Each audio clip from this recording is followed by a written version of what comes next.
Say like, do you want to be next? Anytime you ready, baby. I was supposed to be there. Ooh, I'm with it. I'm with it. We can do it. Knocks out everybody and no one can whoop him. That's when that little Cassius Clay from Louisville, Kentucky came up and stopped Sonny Liston, the man who annihilated Floyd Patterson twice. He was going to kill me. He hit harder than George. His reach is longer than George. He's a better boxer than George. And I'm better now than I was when you saw that 22-year-old undeveloped kid running from Sonny Liston. I'm experienced now, professional. Jaw's been broke, been lost, knocked down a couple times. Bad. Been chopping trees. I done something new for this fight. I done wrestled with an alligator. That's right. I have wrestled with an alligator. I done tussled with a whale. I done handcuffed lightning, throw thunder in jail. That's bad. Only last week, I murdered a rock, injured a stone, hospitalized a brick. I'm so mean, I make medicine sick. Man, dude. Yeah. Fast. Last night I cut the light off in my bedroom, hit the switch, was in the bed before the room was dark. Incredible. Fast. And you, George Foreman, all of you chumps are gonna bow when I whoop him. All of you. I know you got him. I know you got him picked. But the man's in trouble. I'm gonna show you how great I am.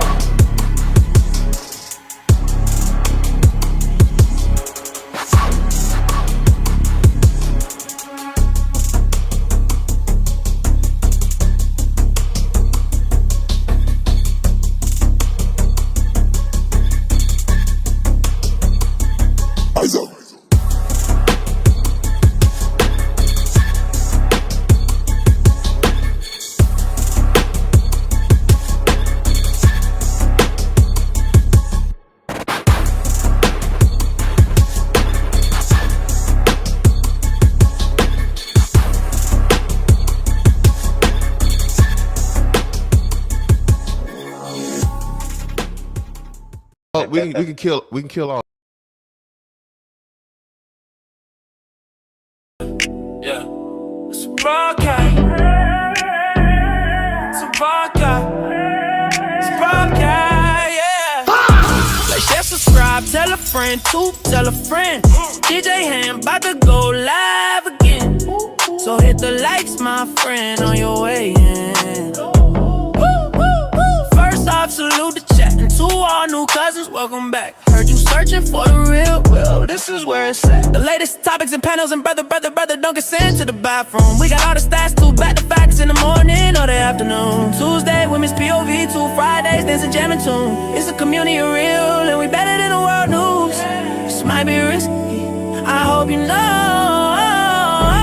This might be risky, let's go. This might be risky, no, I love you, real, I love it. This might be risky. Salute to DJ HAMP, it's time to start the show. Salute to DJ HAMP, it's time to start the show.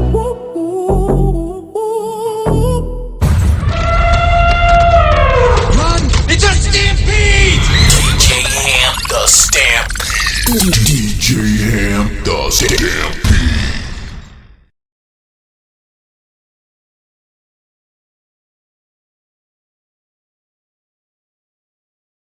Like, share, subscribe, tell a friend, hit that like button right now if you can. That helps the channel the most.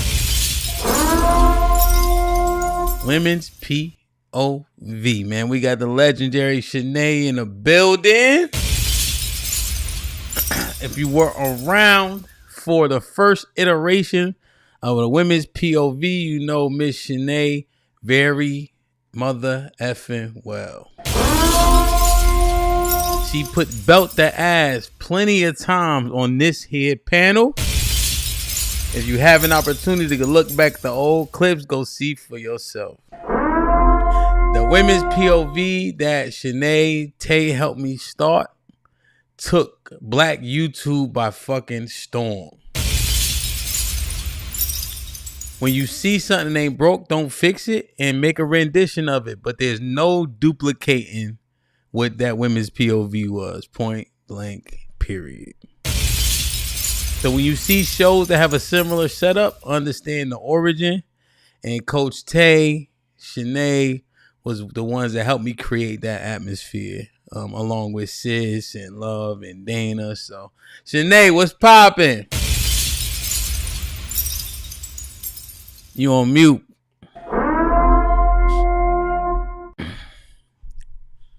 Man, we could just hear her. Check. You're not on mute now. Oh, my bad. Hear me? Yo, what's good? Y'all can hear you. What's poppin'?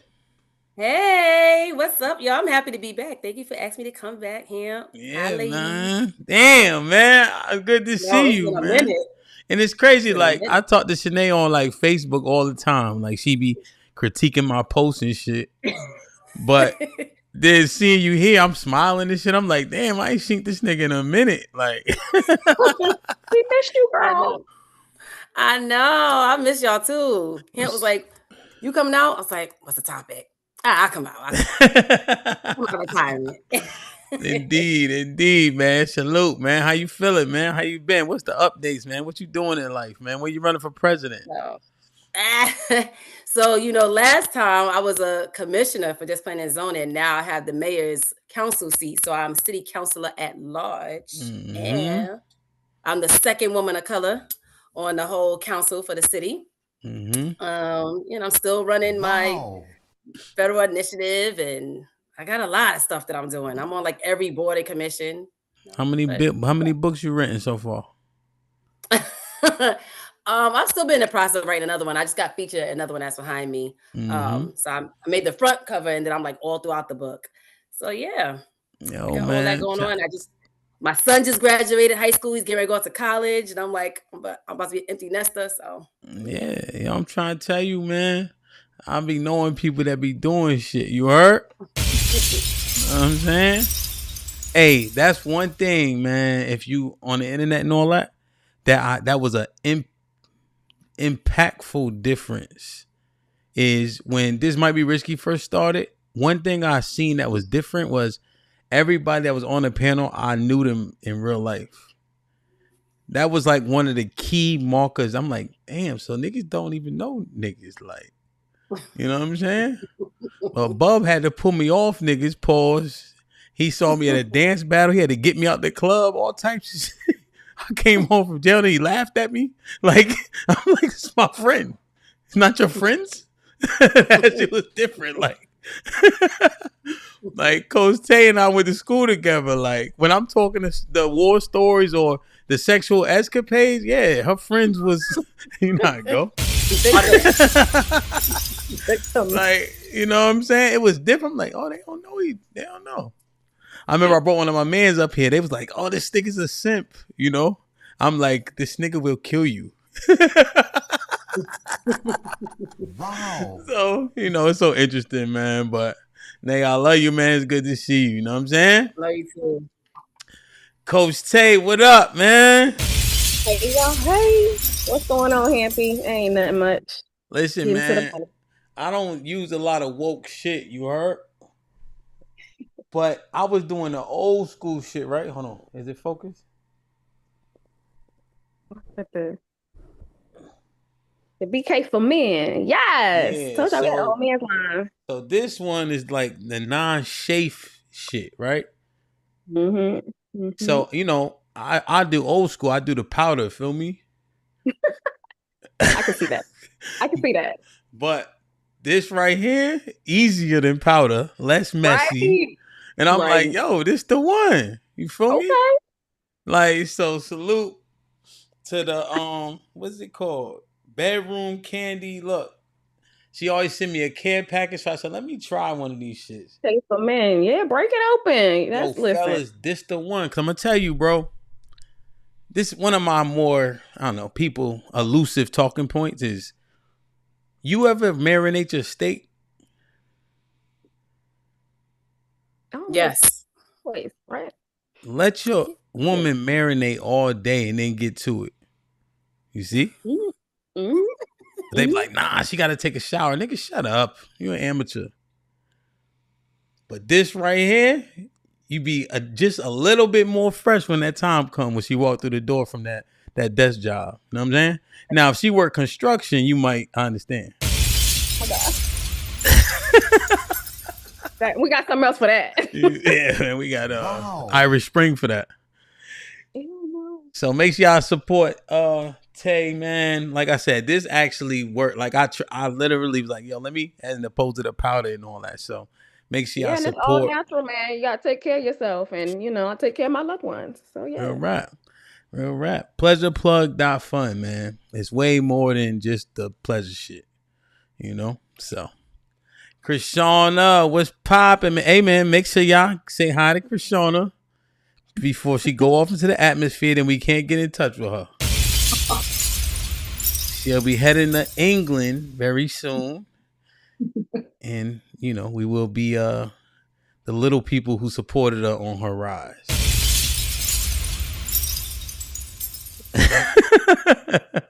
Please be my family. I'm still coming to panels. Yo. We're gonna we like black. Indeed, we locked in, man, until Beyonce called. You know how that go. Well, Hamp, my dog ate my homework or some shit like that. You know what I'm saying? So when you going over there, right? A week, right? Yeah, June 17th. Is any of the tour and the shows gonna be broadcasted? Do you know? I hope so. Usually they are. Yeah, I would assume, right? They always usually are. So make sure you send us the link in the Discord. The Discord be popping. We're gonna do a watch party or something. You know what I'm saying? Yeah. So we'll make sure we do the edits and stuff like that in case I fall on stage. I'm just kidding. It's all good. Michelle fell, right? Yep. We ain't seen her since, though. We ain't seen her since. Beyonce fall too, though. Beyonce be falling. Beyonce can fall. Yo, my wife went to the concert. I'm like, she danced the whole time? Yeah. I'm like, the whole time. Like, she on that. She on steroids. What? Stamina.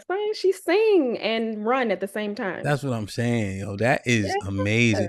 Yo, you can't just be these people, Like Beyonce has talent and she's born to do the shit. Like people are fast. Only certain people can do what she do. Just being honest. Yo, you know who y'all gotta see in concert? And it may sound boring initially. Nas. Like, you know how Hov was doing the freestyle? Did y'all watch it? Did y'all see it? Yeah, the Roots Picnic. Nas, it's something about, it's just they got the what's the kids say? Aura, right? But like the music stopped and he keep rapping, then he raps some shit you never heard, and then he go back and I'm like, yo, this nigga the best fucking rapper to ever live. There's no way Cali goes to see Nas and then comes out of there saying, yeah, Andre 3000 the best. No fucking way, bro. That would be impossible, right? You would have to be willfully obtuse. That's how dope the concert is. You just got to go to see it. Like, I'm just highlighting, like, these people are supposed to be who they are. You know what I'm saying? Yeah. Like, they legitimately are supposed to be, like, nobody can't just be Nas. Like, you just can't, Cali, what's popping? What's up, y'all? Hey, ladies. Not too heavy on 3000, okay? He's definitely in my top 5 for sure. Yeah, I mean, if you lose to Nas, that's like, I mean, that's a L anybody would take. Like, oh, Nas beat me. I'm like, okay. Huh? What'd you say? I don't know. We can't be objective. We can be objective in that he's in my top 5 and I do not order my top 5. So there we go. There's 4 heads on Mount Rushmore. Is Nas one of them? Mm-hmm. Yes, Nas is one of them. Okay. If somebody had a gun in your head and say, yo, pick a nigga to rap for your life, who do you pick over Nasir?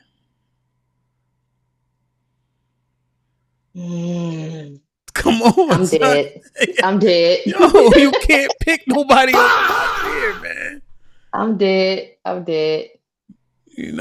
Like you can't pick, because if you pick Andre, he got 3 songs. If they say rap again, that nigga's cooked.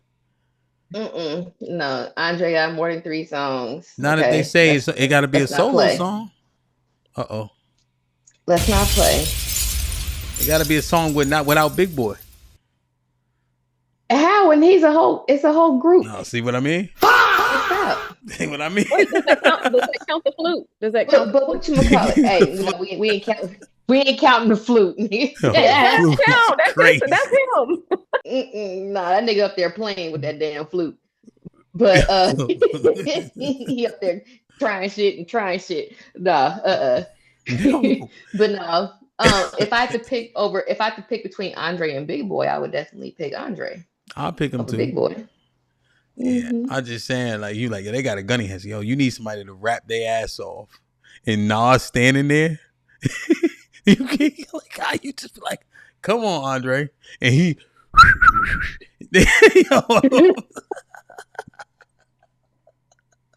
Ham get on my nerves. We're not talking about flutes, okay? We ain't talking about that. I don't know that part. He was killing on the flutes though. Y'all can't even front. He was killing. It did. No, Cali, I liked him though. Like Cali, before they knock your head off, he go yell out. Well, they didn't specify. You see what I'm saying? You know, Nas gonna rap. Andre 3000. Hello, okay. Yo, Becca, what's poppin'? Hey, Hamp. Hey, ladies. Hey, what's your name? I'm sorry, Krishana, right? Krishana. It's nice to meet both of you ladies. For the first time. Oh, you never been on with Krishana? No. Okay, word. That's what's up, man. Got the light skinned delegation in the building.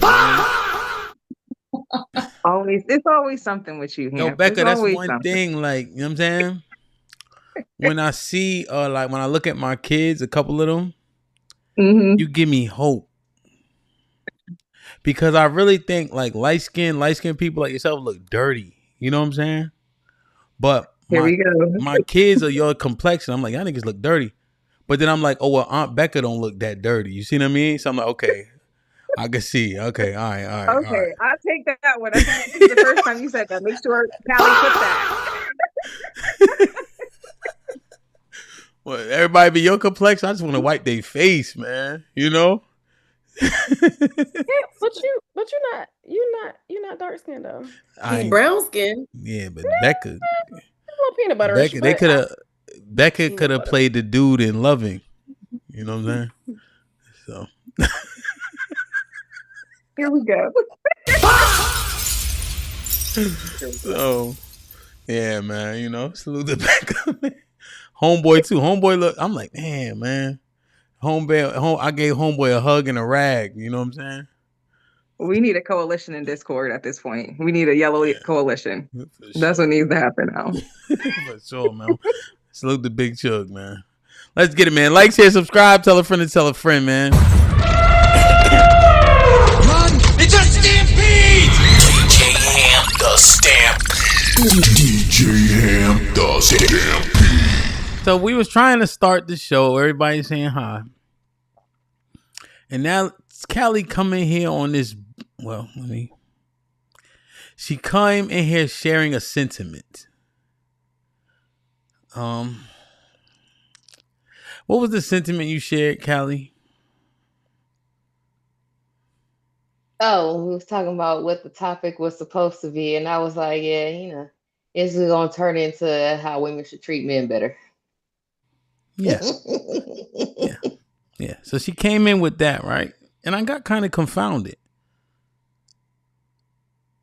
Do we not think that department has room for improvement? And you said what? I said, seems to me the treatment is pretty even. And then Nay said, with her council member, board member, book writing, kid going to college self, said their treatment of men is contingent on how they're treated. Is that right? Yeah. We're going to come in so nice and loving. Move out the way, Nay. I ain't done. And then I said, well, nurturers nurture, isn't it? Krishan, yes. I threw that in it and for you so you can get accustomed to you hearing that. Yeah. In it. Oh, that's country. In it? British. In it. So how do you guys be such autonomous beings with all these rights and privileges and etc. And now you saying how you treat your man is contingent upon something? And then Callie so eloquently said that you see what happened when we got these rights. Deuces. I said, God damn.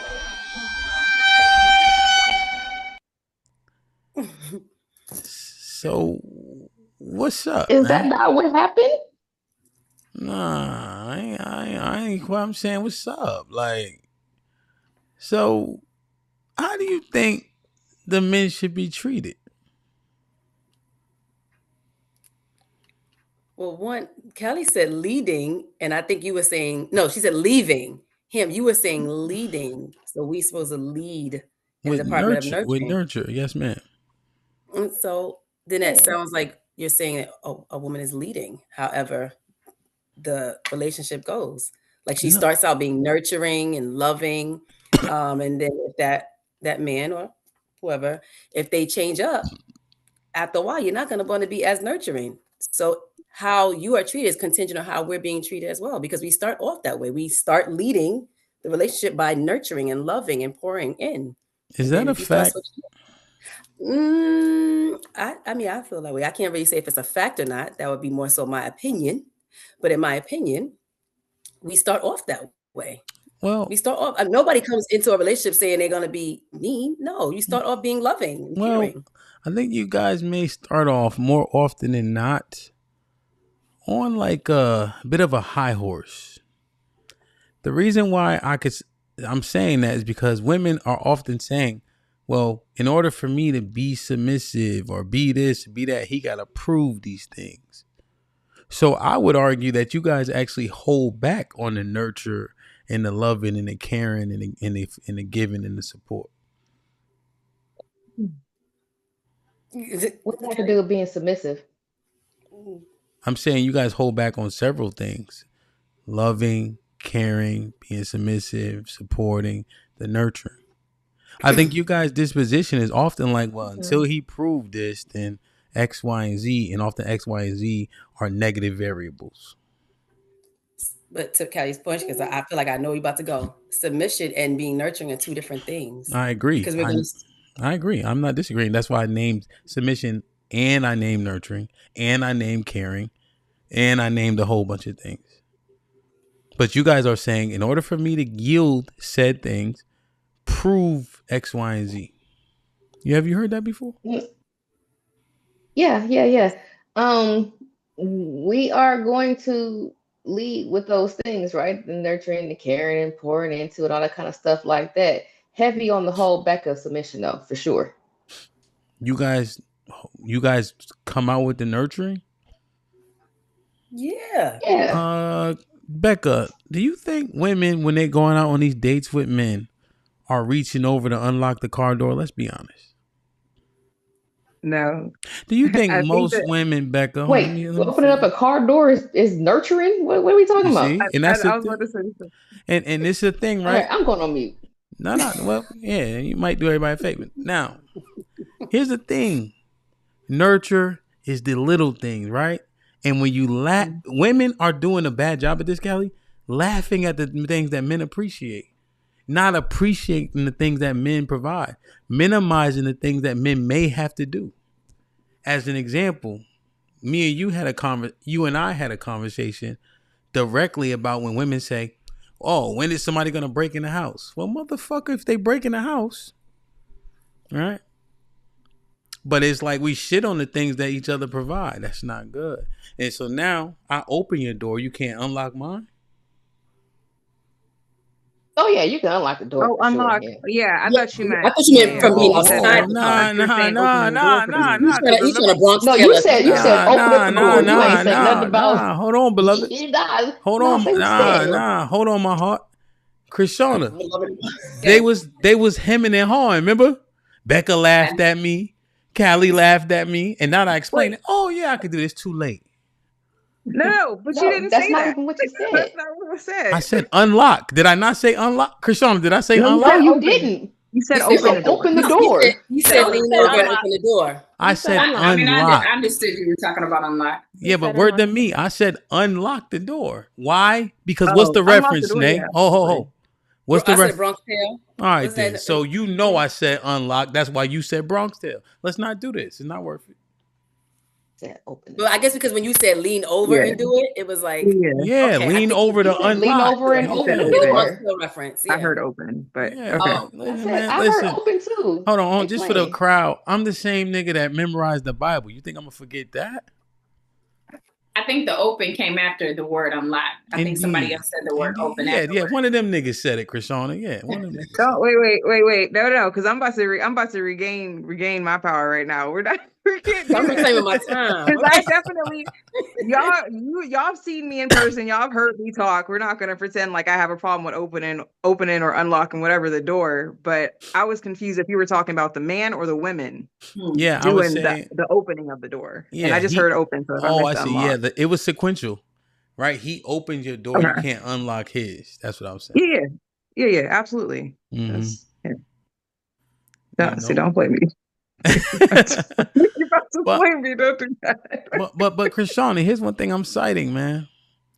It's so arduous. Oh, sorry, Tay. Arduous means like very labor intensive. You know. Got it. Thank you. Seeing you get dizzy, so I just want to make sure you sure. No, I appreciate that. You know, it's very laborious to get back here. All right. Why, Chris? Why is it? Yeah. What's the question exactly, Him? So I can make sure I'm answering the right thing. I don't know.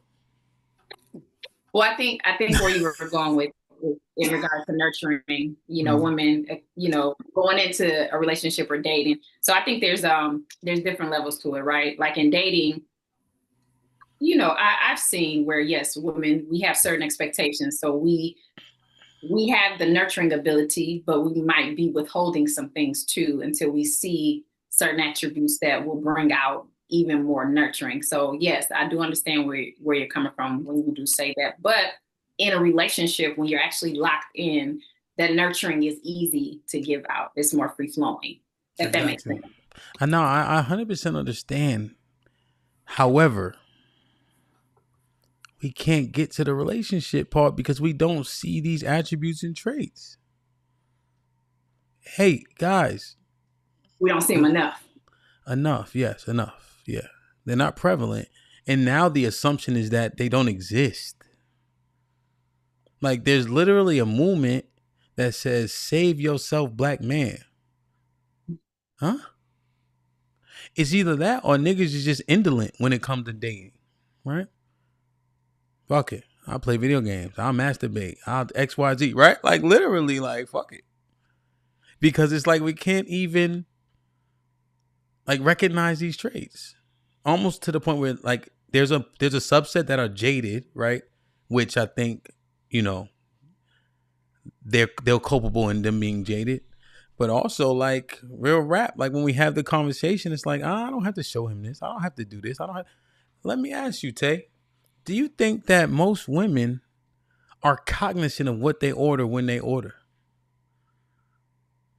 Like when it comes to a man, you mean? Yeah, so like they go out on the first date and all that.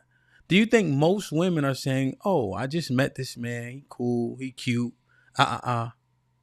But let me get the steak and the shrimp and the lobster tail. Or are they saying, hey, let me get something that's modest,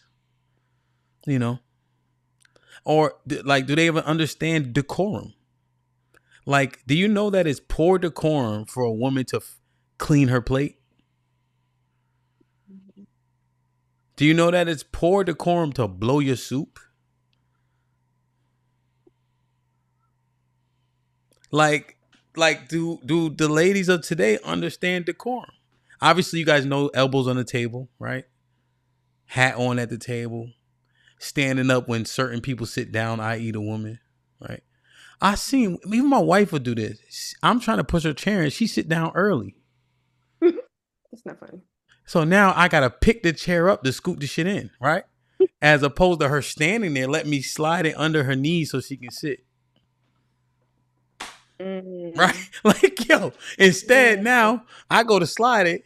She done sat her 140-pound self down. Now I got to put muscle into it. And I'm strong as a bear. What about the next nigga? He breaking a sweat trying to push her table in because she don't know etiquette.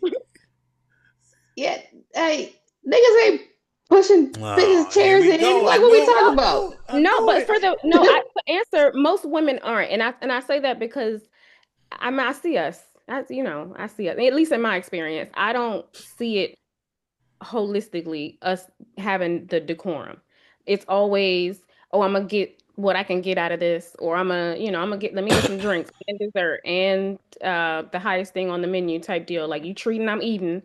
That's the that's the sentiment. Like, I've I heard that like when she before. said that. That's funny. I've heard that you treating, I'm eating. Like, Yeah. that's a thing. It is a thing. It is a thing. But yeah, shamefully, I think we do it more than we don't. And it just, I don't know. I know I learned etiquette in HBC. I went to, shout out to Elizabeth City. So that's where I learned, I had a little etiquette class, but everybody doesn't have that exposure, everybody doesn't have that access. So I understand that too. But, even considering, it's certain things, just common courtesy wise, we don't see most of the time, I'll say. Tay, and here's the thing, right? All this goes into all, like, the presentation of things, man. And if you're missing the basics, I'm supposed to assume you know the more advanced items. You'll be able to bestow those items, those advanced metrics onto me. How? You don't know the basics. I don't think that decorum is being taught, like these manners, like how you just said that you learned that growing up. I was raised by my mom, and my stepdad, and that was something my stepdad taught me, like how you take your napkin and place it over your lap, how you have one hand on your lap and the other hand on the table, and you don't put an elbow on the table. How after you finish, you cross your, like, I learned those things, and I still do it to this day. I could take Nay out on a date. I order. I could hear her now. You ain't ordering for me. You don't got to order for me. I'm a council member. I would not do that. I just went out with my family for my son's graduation, and my stepdad ordered for the table. And I sat there and I was like, because I'm used to that. If you order for me, I'm not gonna be like, I can do it myself. No, I automatically expect it. No, I probably would order something that's more expensive only because I want to eat it. And I'm not looking at you automatically to pay for it, right? I'm going to also make sure that if you don't have it, I got it. If you don't, but that's just me. Not everybody thinks like that. But Nate, think about this, right? There should be proper and certain expectations. If your mindset is fuck it, let's go Dutch. I'm prepared. What is the disposition of said person? I don't think that you automatically go into it saying, let's go Dutch, and maybe for me in dating, I've actually had people that looked at me like, oh, you could probably pay for it. And maybe it's who I was choosing. I don't know. But that's happened to me. And I've actually end up having to pay my own food. Or I paid for me and somebody else. And I'm like, yeah.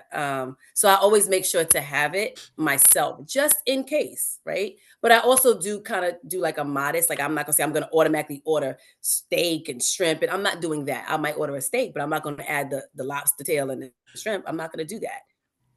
I automatically had it in my head. Callie. Now see, here's where it gets twisted for me though, right? Because you protecting yourself. I understand. Go ahead, Callie. I was gonna say, here's where it gets twisted for me, right? Sure. Okay, so I feel you on the ordering the extraordinary things, right? I definitely feel you on that. On the putting that aside, right? From my understanding, we were taught you don't leave the house without no money. On some stuff, like, just in case what Nate said, right? You don't leave the house without no money. You don't leave the house potentially being stuck like Chuck.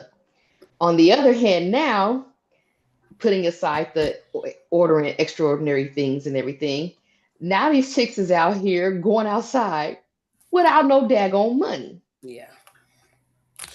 So it's like, okay, so I feel if it's wrong to leave, with some just in case money in your pocket, and it's right to go on ahead and have the expectation for the guy to pay for your food. I guess the linchpin is that you ordering lobster instead of ordering a burger. I mean, I don't like where's the even ground here? I don't really think it's about that. I think it's more The middle so ground, I should say. the principle of the man treating you to a date and then you going overboard. I think that's more so the principle, not like, I mean, yeah, you should have emergency cash. Like, we grown. Like, you shouldn't be leaving the house without, you just never know what can happen. I understand that part. And of course, I agree with that part. But understanding we're on a date and then expecting this man to pay and then ordering everything on the menu, and kind of being rude during your meal, that's the whole, I think, point of it. And that's what we're saying is happening more so than not, as like the pain and the Dutch thing, because we're about to go down that road. So do you think also it depends on when they're asked? First of all, they're asking you out. You're going to expect that they're going to pay, right? But it also probably depends on where you're going. Like if you're saying I'm going to Fleming's, I know how much Fleming's costs because I've been. If you're going to Fleming's versus I'm going to Roof Chris versus Capitol Grill versus Applebee's, you kind of know like roughly what you're going to be paying automatically. So just for me, I would probably feel like, okay, if they're asking, they have it. But you just never know. So you also, to Callie's point, you want to also have your own just in case. You can order the least expensive steak. I think like a steak started like $55, and that's just the steak. That is not the sides a la carte. So you just want to make sure you also have it as well. But you're not gonna be like, I'm gonna order a steak and shrimp and a lobster tail. You're not gonna do that. At least I wouldn't. Let me ask y'all a question, man. Yeah, I mean, we can go back to that, but I just want to get this question. Do you think that women of today are seen as nurturers? No. Yeah, I wouldn't say we are seen as nurturers now. Here's the interesting part. If Krishana were to use bad words, which she doesn't, she would have said hell no, I think. But she doesn't use bad words. Callie, so why you got somebody farted in the room? Why you got that stink face, Callie? So when you're saying, okay, the women of today are not seen that way, does that are you automatically saying that they are not that, or they're just not seen as though they are? Because just because somebody else doesn't view you as it doesn't mean that you're not. We are not that. We are not that. Tay saying we are not that. Go ahead, Tay. No, I was just saying, I think that's my opinion. So what y'all think? Y'all think we are nurturers? Does it look like we're nurturers? Is that the image Black women are portraying? I don't see it. Yeah, I mean, based off of what all the men are saying, even what Hamp just said to me, and I'm just like back here kind of listening because I'm like, okay, I never knew that certain things were not decorum based off of like a man asking, or saying like, you can get whatever you want or whatever. Don't worry about this. Don't worry about that. And it's like, I don't know. For me, I'm like, I never thought like, oh, I got to bring money with me to that. Obviously been taught, don't put your elbows on the table, all those regular things. But it was never that like, oh, I have to always make sure I'm fending for myself, or even though he offers this, don't do this. So it's like, okay, but then, the men come back and they're like, yeah, she doesn't, she don't do this, she don't cook, she don't. And I'm like, if that's what they're seeing, it's hard for me to say, yeah, no, we are nurturers because I can say, oh, well, I do this and I do that. But based off of what the men are saying, we don't look like nurturers. I think, man, this is the end. That's what I said. We kind of I can work it back to what we would, the premise, but it's just like, are we really self-aware? How we come off, how we come across? Like, do the men know that most women don't see them with like the leadership and physical prowess? Do most men know that? Do most men know that they aren't revered? Do the men know that? I'm sure that they do. I'm sure that the men, because the majority of women today don't show nurturing it overshadows the minimal that do. And to piggyback up off of that, because we're in the era of the strong, independent Black woman, so that's why men don't usually see that. Damn. The era of the strong, independent Black woman. To die. Although you can Long-ass still be era. that and have a nurture to you, but It's a yeah, 50-year automatically. era. Say again. I said this a long ass era. This a 50-year era. At least. Over. It needs to be Strong. But you can still be that and still have nurture Uh-uh. in you. It's just not always Yes, shown. you absolutely can. How? Mhm. And I think that's what's not demonstrated enough, you know, being a strong Black woman or being a strong woman in general. I think that there are women out there who think, you know, if they demonstrate being strong, and then also demonstrate being nurturing, that they are weakening themselves, but you actually are not, you know, when you demonstrate both of those. No, I think, okay. So to me, the strength comes in leaning into what comes natural to us, which is being nurturing. I find it that we are stronger in those things because that's what we're built for. That's what we were made for. That is what our role is supposed to be. So to me, I feel stronger as a nurturer. You know, I don't feel strong being the Black independent woman. Right. Because that's my situation, right? Like I don't want to be the Black independent woman. I don't want that. That's my situation. So that, and I'm an adult, right? I have to manage my life until the right one comes along, right? But I just feel like we're looking at it wrong, and our depiction of strength is twisted because like we constantly complain about being the strong, independent Black woman, but we want to be it so bad. Nobody wants that. Like it sounds good in theory, but then when you put the pedal to the metal, we're breaking down, right? So I just feel like being stronger and where you're meant to be is the best thing for everybody, not just us. It's a selfish thing to think, oh, I'm just going to be independent. What, until you die? And then what? You're going to die independent. It's a seasonal type thing. Yeah. No one wants to be that. Yeah. Right. You'll be you know, independent. There will be points in your life where you're going to have to be strong and be independent, but that doesn't actually have to be our whole entire life. Yeah. What exactly. Was so just because Callie, you did like something about when you're being strong and you have your money together, like when you're going out on a date or something. It was a term that you used or like a phrase you said.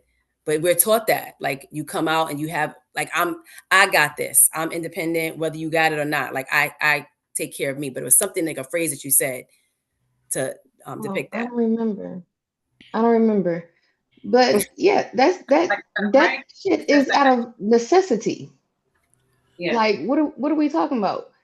You have to be a strong person in order to live and endure this bullshit that's coming at your daggone face. Like what? I'm sorry. And you're gonna die independent too if you ain't attached to nobody else. Well, it is what it is. You have to have that skill. Balance.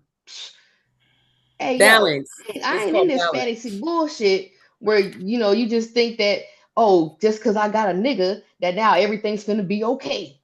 No, it's not. And you're gonna have to endure some shit, and you're gonna have to be strong while doing it. Seasons. You mentioned something about that. You mentioned something about their seasons. They're different periods. So yeah. Right. Well, so just because I am strong and I have the ability to be independent does not mean it's not an either or thing. This shit is gonna kick in when it has to. Like what? I am strong and I have the ability to be independent. How? Wait, what is this? What does this all mean? The strength I think can come off. Go ahead. The strength can come off, I believe, sometimes is, I hate to say I believe because I know how Hamp feels about that, but I think that the strength comes off as like a masculine trait because we're strong in moments we don't need to be. Oh my girl. I'm glad you brought that up. I'm like, what is it? What does that I think that's what happens. What did you say? I'm glad you said it because I'm like, what is it? I hate when people say, oh, she's too masculine. What does that even effing mean? Like, what? Well, to a man, obviously certain things. No, I understand what you mean. To a man, having a conversation with a man, how we can come off aggressive, basically what they're talking about. How we can come off aggressive as far as like tone, how they talk about tone matters. They talk about, you know, it's not what you say, it's how you say it. Even like the cursing, you know, depending obviously on the guy, but even like the cursing can be off-putting to a guy that, you know, might be attracted to you. So it just, the strength can come off in ways that can be off-putting to men or turn them off from us when we think that it's nothing wrong with it. Yo, Becca, what's the strength? Yeah, What's give the me the strong? ability to relax, and I'll relax. What's the strong? Other than thing? that, if it ain't there, it ain't happening. What is this strong thing that you guys keep conversing about?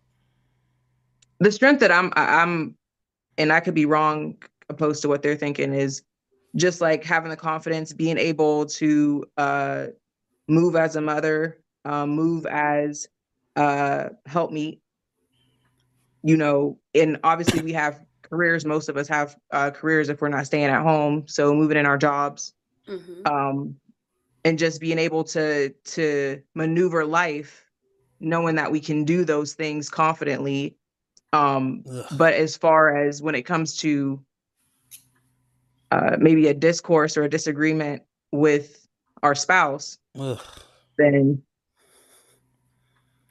it can come off like we're trying to rule them or we're trying to win against them. I think that's called being assertive. There's nothing wrong being assertive. You should be able to assert yourself. Here's the thing. This is not strength that you guys are conveying. Being a mother and being a career woman isn't a strength. I'm just listening to what you guys just said. Now you add other stuff. You can add it after. But she said that. You said being a mother and having careers and everything. That's a certain type of strength. That's multitasking. You are adulting. You're carrying various loads. Hold on. Wait. You saying that you're doing what the majority of Black women are doing, and now everybody's strong? No, that's the status quo. And then how do you measure the strength? What did the strength? What was the outcome? How are we doing as a whole? What does the community look like? What's the manifestation of all this strength? If we had a place full of strong people, the results would mirror that. But they're actually the opposite. Are we using strength incorrectly? Endurance, I can agree. Just don't die, nigga. That's what, just don't die. We are good at enduring and surviving. But you don't feel like being endurant is a strength? Endurance, I think it's a good trait, right? But it's not a prevailing thing, you know? Like endurance needs to be coupled with different things for you to prevail, right? For you to be successful. There's one thing to get through it, and then there's one thing to get through it well. You see? You need other traits coupled with endurance, right? But our endurance allows us to survive, right? But I thought that we want to thrive, grow, progress. As opposed to, but it seems like our community is in a regression with all these strong people. That's oxymoronic, right? When you say it out loud. Which I think. I'm bugging? No, I guess like you said, as far as using strength in like the wrong way, I can agree with that. I mean, trying to find the word, like you said, endurance or just like overcoming isn't like living. It's just like getting through it. But I hate to say like, but that's kind of,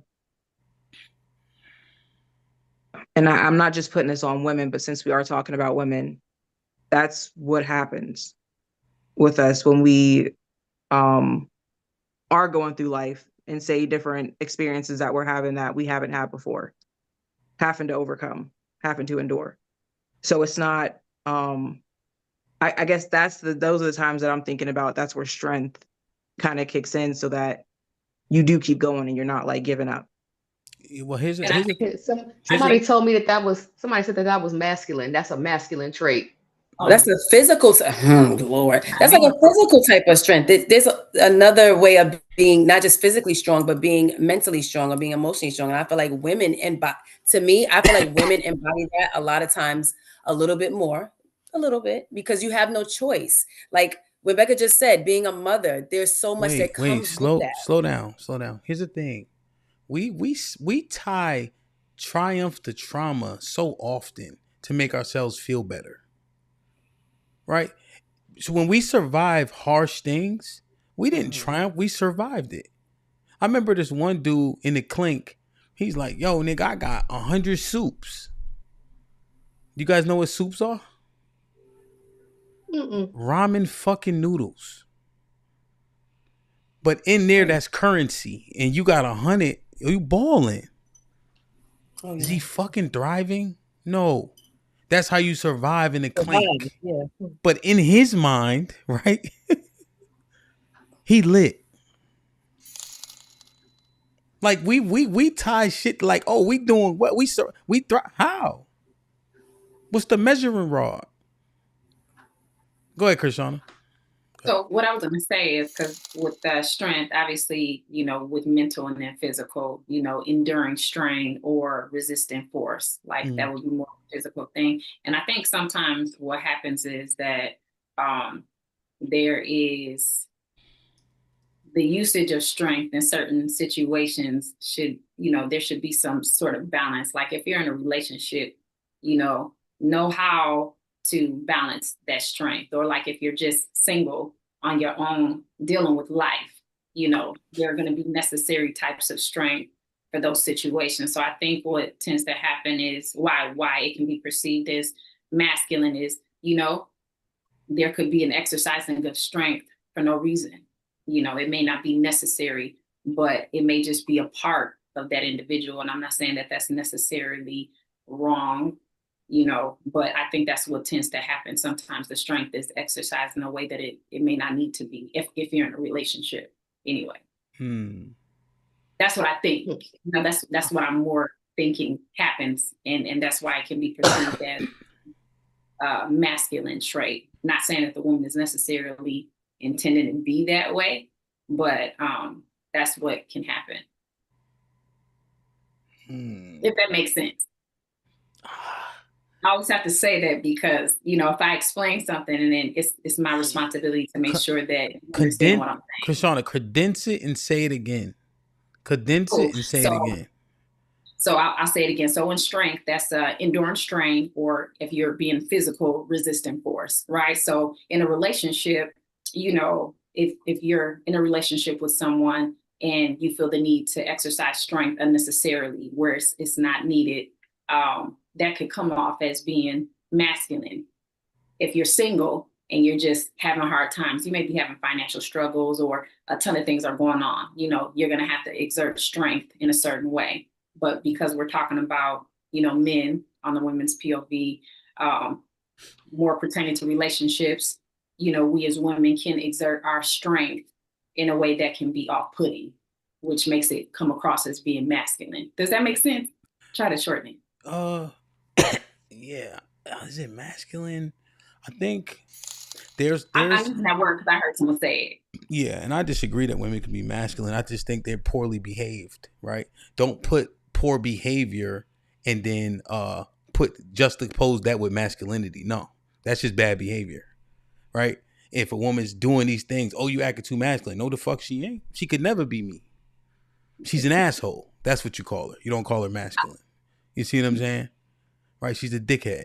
That's what she would be. Not masculine. You know? So that's just my like thing about that. But I understand in the context, you kind of saying that. You know what I'm saying? So I cut your drift. Yeah, I just think about this. I make choices to put myself in a situation, and now I pat myself on the back for getting myself out of it. Now I'm strong. I did it to myself. I made conscious choices and decisions. Now because I worked my way through it, I'm strong. Nah, most niggas would say that's what you get, right? Y'all remember that when we was growing up? That is said. That's very true. The phrase that Tay, the phrase that put most niggas in the hospital, you know what it is? Watch this. But it's like we do shit to ourselves and we like, oh yeah, huh? Well, that's the truth, because I was thinking that when we were talking about endurance, when I heard that word, and I'm like, well, no, because a lot of the times we're enduring things that we brought upon ourselves, like because we're making bad decisions or we have the poor behavior that Hamp was talking about, and we don't want to hold ourselves accountable and say we messed up or we did this and we learning and all this. We'd rather say, oh no, I didn't do anything wrong and I'm in this situation and I'm such a victim, but I've endured it and I'm so strong. Like that's not how that goes. Doesn't it take a type of strength, because that's accountability, to be able to say I did something wrong, I got myself in this situation, and now I'm correcting it and being accountable and changing the trajectory of my life? That's a strength. Not everybody can do that, because some people will say no, I'm not going to be accountable for that. Nay. No, I don't want to admit that. Go ahead. What? You know good and well, women ain't saying that. Oh, I do. Okay, and it took me a while to get there. I accept you. You said it before. You wrote a book about it. Yeah. You think women? Nah, they saying this, Tay. Nay, sorry. I could do bad all by myself. I'm the mother and the father. Oh, I can never be. I don't know about that part. I listen. I would never say I'm the mother and the father. My child said that. Don't focus. That's just an example of the. But no, I would never say that. Of the obtuse bravado that is displayed constantly and consistently. I.e., Shanae said, "Well, he treated me bad, so I said, fuck it then." Right. So it's just like you. Like, when do you pat on yourself on your back? When do you take accountability? When are you being led? When are other people controlling your emotions? Like, what are we doing? Everything at once? It's like we in the Upside Down. Isn't that from that weird show? Stranger Things, I think. I've never seen it. I don't watch TV. Never seen it. Oh, y'all look like Stranger Things people, so I just assume. I'm a Harry Potter fan, so you already know. Yeah, I can't watch it, but I just heard somebody say we in the Upside Down is the facade of her weakness.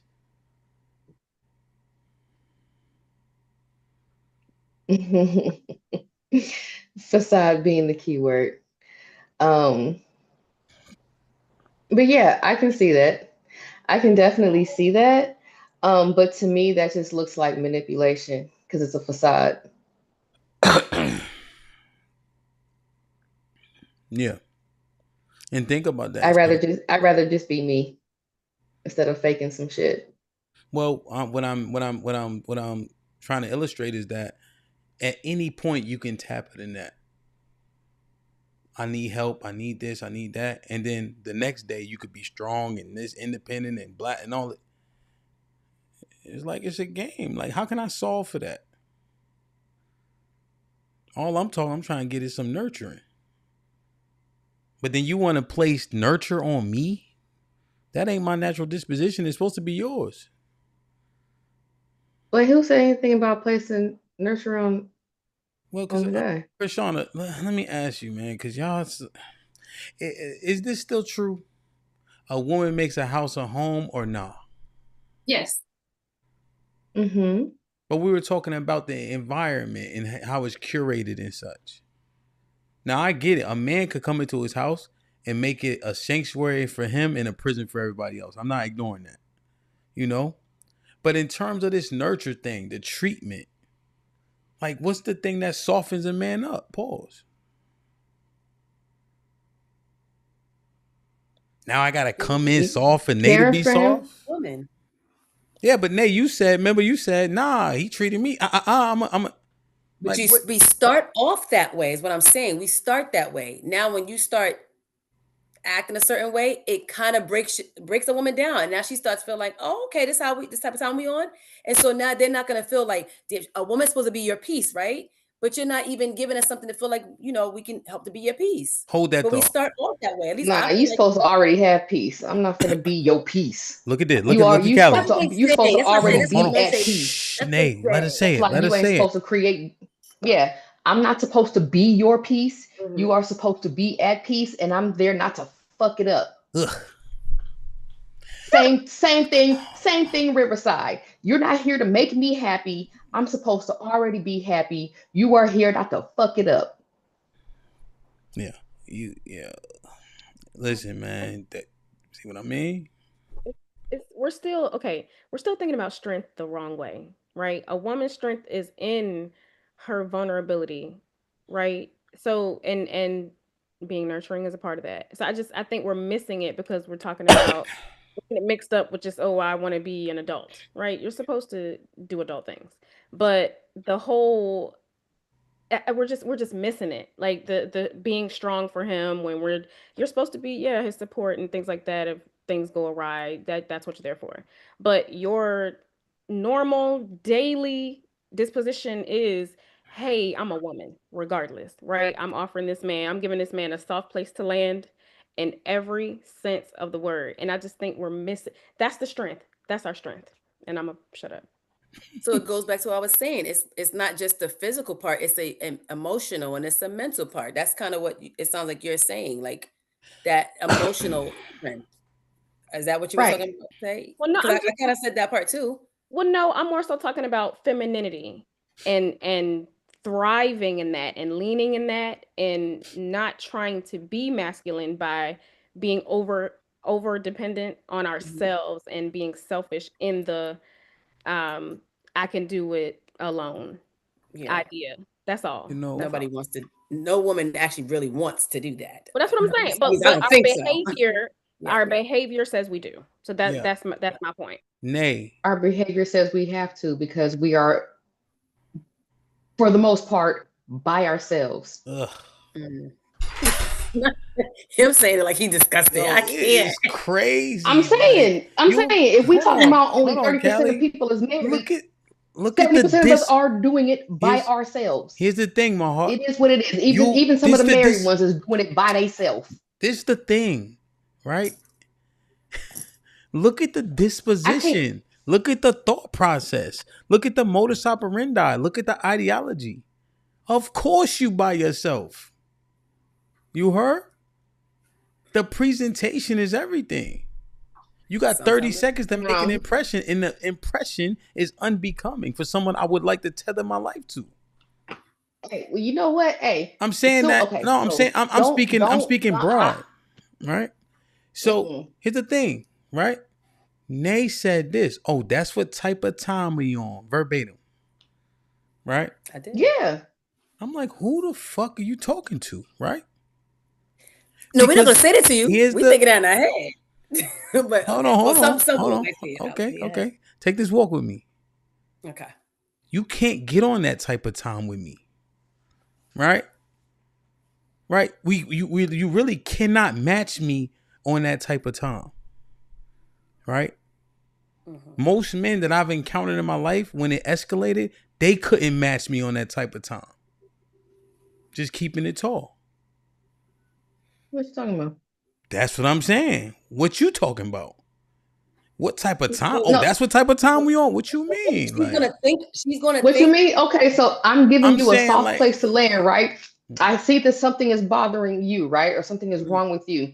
I'm going to you and I'm providing that soft place to land. No, I'm saying what Nate has said. You knock my hand away. Callie. Oh, that's what type of time we on? After a while, it's like, all right, well, I'm going to start reaching my fucking hand out then. And eventually it's gonna be I got a whole bag and it's deuces. But Becca, let me talk to somebody who's gonna listen to me. Okay. Becca. That was so disingenuous what Callie said. Because she said, I ain't about to be your piece. I ain't doing all this shit. So now I expect the same person who has that thought process is reaching her hand out, loving, caring, nurturing. Hell nah. Nah, that's the same. Women. No, she said having a soft place to lay your head, and then after a while, it's like you basically not the shit on her. She's not the strong. We're not gonna be disingenuous. They don't. Hold on, Callie. Not the strong. Not the strong black independent. Not her. Don't tell me now. All of a sudden, she got a soft place from somewhere. But I've been saying we start off that way. You can't prove that. You start off strong, black, and independent. No, we start off being nurturing and being loving. Women are I feel like women are loving. Like that's just, it's natural. And even Tay said it too. She said nurturing is natural for us. That comes naturally. Does it? It does. But we don't lean into but it. it sounds We like do the opposite. We do the opposite. We want to act aggressive and have the bad behavior, because I won't say acting masculine, but think we are walking around here acting. We're just less feminine. We're not masculine. You're just not feminine, and that's not. You're fighting the feminine. To me. So then, but then I doubt the that as question, much as niggas why say we women may get do on their that? nerves of being But all up under them and shit like that. So then what is causing her to be that way? So there's a root to everything. So what is the root of why she decides to act like that? That's the problem, I think, Nay, is that we let people move us off our post. Why are we allowing somebody to move us off our post? If we expect something of somebody and this is just how I'm gonna just say something about me. If I expect something from somebody and they don't do it, I drop that expectation, especially if it's one not going to like hinder me down the road. I think of like, how long is this going to like hinder me? Should I really let this bother me? Or if I let this go and I continue to stay feminine and stay soft, it can actually change the demeanor of the other person. If it doesn't, then you kind of have your answer. But that doesn't mean you move off of your post because, oh, well, if he does this, he maybe just don't want to be bothered right now. There's been times where you might not have want to been bothered or touched or anything like that at the time. Give him his space, come back to it, ask him if he's okay, and then be like, hey, I was just trying to give you comfort. And then he would possibly be like, you know what, at the time, I just needed to cool off, whatever the case was. And then stuff can go back to normal. Yeah, it's not always like that, but that's the best option instead of two people like escalating and trying to. That's why you should never let somebody. We talking about a one-time thing. We talking about an overtime thing. We talking about no one-time thing. Yes. So like I said, I agree with you, Becca. But to Callie's point, it's an overtime. It may not be like a one-off where it's like, okay, well, you treated me poorly today. No, sometimes when a woman's fed up, it may come to that where it's like, okay, it's repetitive. I've continually been very nurturing and being this way. So now you're going to get a different version of me. And it doesn't mean that she have to be an asshole. She doesn't have to do that. She can still be very assertive with how she feels and be like, you know what? Okay, that's the type of time we on. Okay, cool. To Callie's point, there's a deuces and you bow out gracefully. You can still do that. Doesn't mean that you've lost the femininity. Doesn't mean that you've lost saying I'm going to be nurturing, because you can still be nurturing. But it's like, you're mistreating me. I'm not going to keep treating you with the utmost love and kindness, and you don't even treat me that way. That's different. There's a way that you can do that. That's just how I'm seeing it. So I understand what all of you are saying, but I'm looking at it from a different lens. Ham, you trying to get in? Go ahead, Ham. Nay, real quick. Y'all can't have it all, B. Y'all saying strong, independent, and all this shit, right? And now your feelings and how you emote are literally tethered to the treatment that someone else is giving you. That is not a person who is strong or independent by proxy of them being able to control your disposition.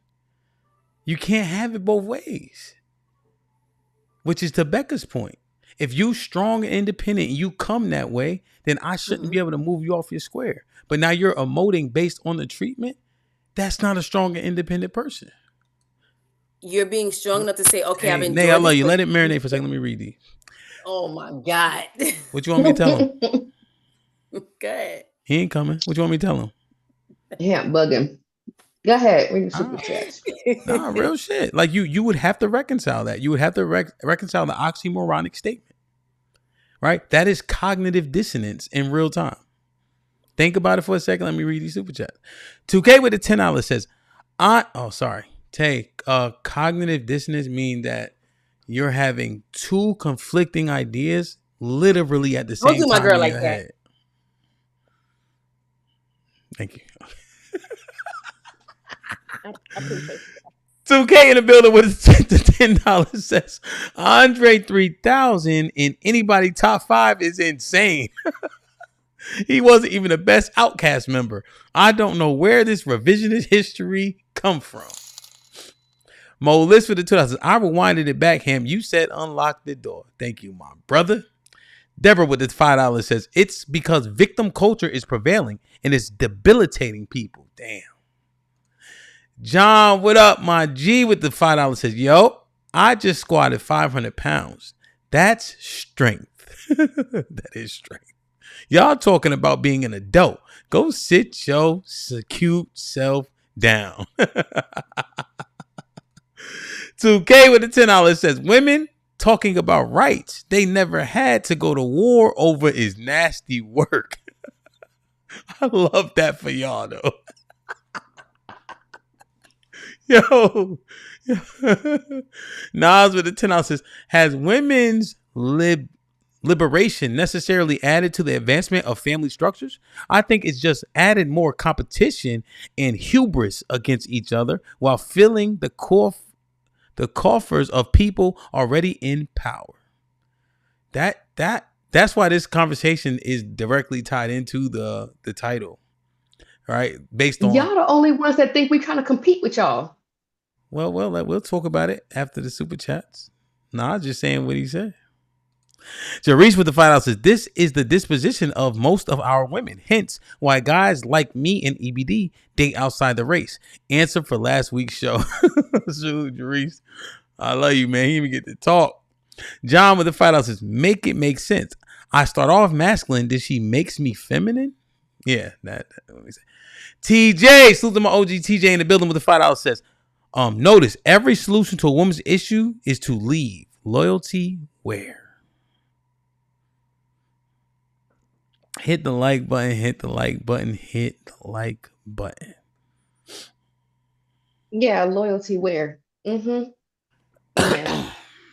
Loyalty where? Where is it? Where is it? Where is it? Because I'll say this though, right? I ain't no fucking doormat. All right, so you ain't just finna treat me like bullshit and I'm supposed to be loyal to the bullshit. Fuck all of that. Deuces. Huh? That's what I said. I mean, where'd you get that? How'd you get there? Because women don't just look, majority, right? Women ain't just leaving for no fucking reason. I'm so sick and niggas acting like, oh, she just woke up on Tuesday and decided she want to leave. That's not how that work. That is so not how that work. And I'm about tired of niggas acting like they walking around here with halos over their head because they not. I think that you don't know how men are. You don't date men either. Well, I think that you're doing what you would say is pot kettle. Yeah. Okay. So why? If you're complaining about them doing what you're doing, why do it? They're complaining about what we're doing. Not what I asked. I said, why are you? A whole bunch of pots and kettles out this bitch. Why? Well, but since you're cognizant of it, why are you doing the thing that you're complaining about they're doing? Why do it? It's my question. Because I'm on one right now. But think about it, Callie. That doesn't. Because I'm sick of the women's POV, and we can't talk about our point of view. Niggas, we gotta talk about our point of view of women, and then when the men get up here, they talk about their POV of women as well. So like, yeah, fuck that. No. One, that's a false narrative, and two, it's not. Well, yeah, it is, right? Now, and number two, I'm asking you a direct question.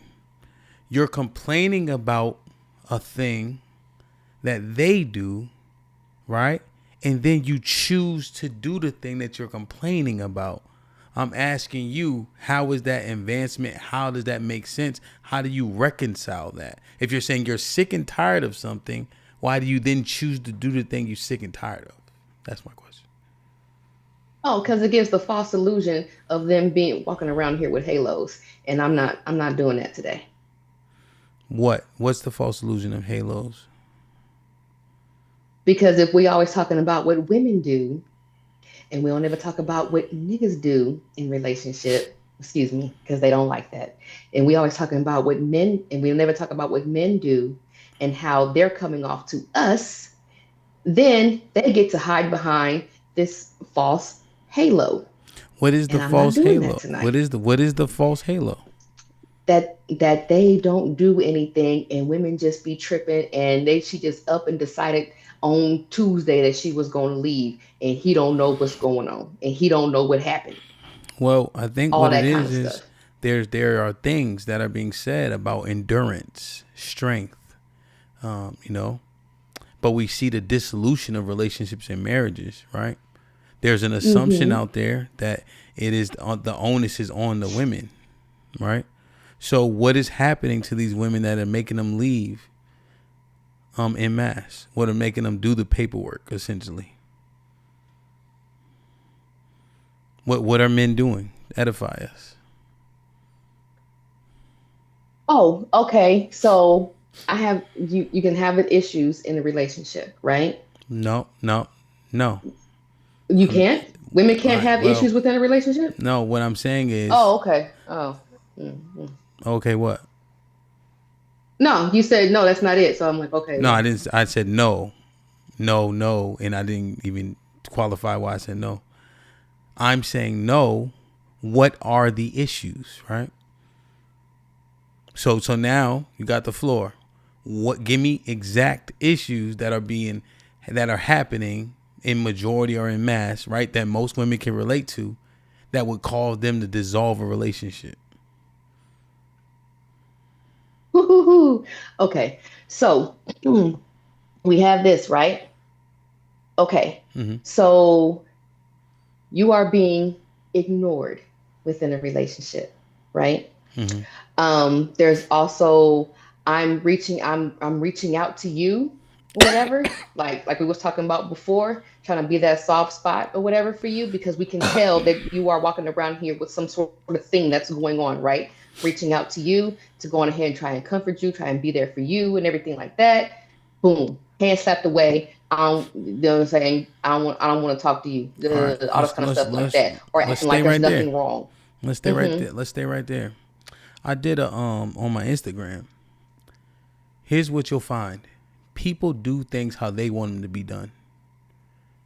Is she taking the time to understand how to appeal to that man when he is walking around in a somber mood or attitude, or does she go about it how she would like to be go about if she was in the same mood? That's number two, right? Number one is you being ignored. Here will be my retort. This man had a modus operandi when you got with him, right? And now you think that modus operandi is going to change because you with him. You want him to stop doing the things that he's always done, right? You want him to say, oh no, don't do this. Don't play football. Don't work 80 hours a week. Don't XYZ, because now we in a relationship, right? And when he continues to do the things he's always done, now you being ignored because you think you were gonna force a change in that man. Go ahead. Yeah. So don't ask me to change either. Well, no, I'm saying reply to what I'm saying. So what I'm saying is that if both people have to make changes when they come into the relationship, that's just a fact. All right, it is what it is.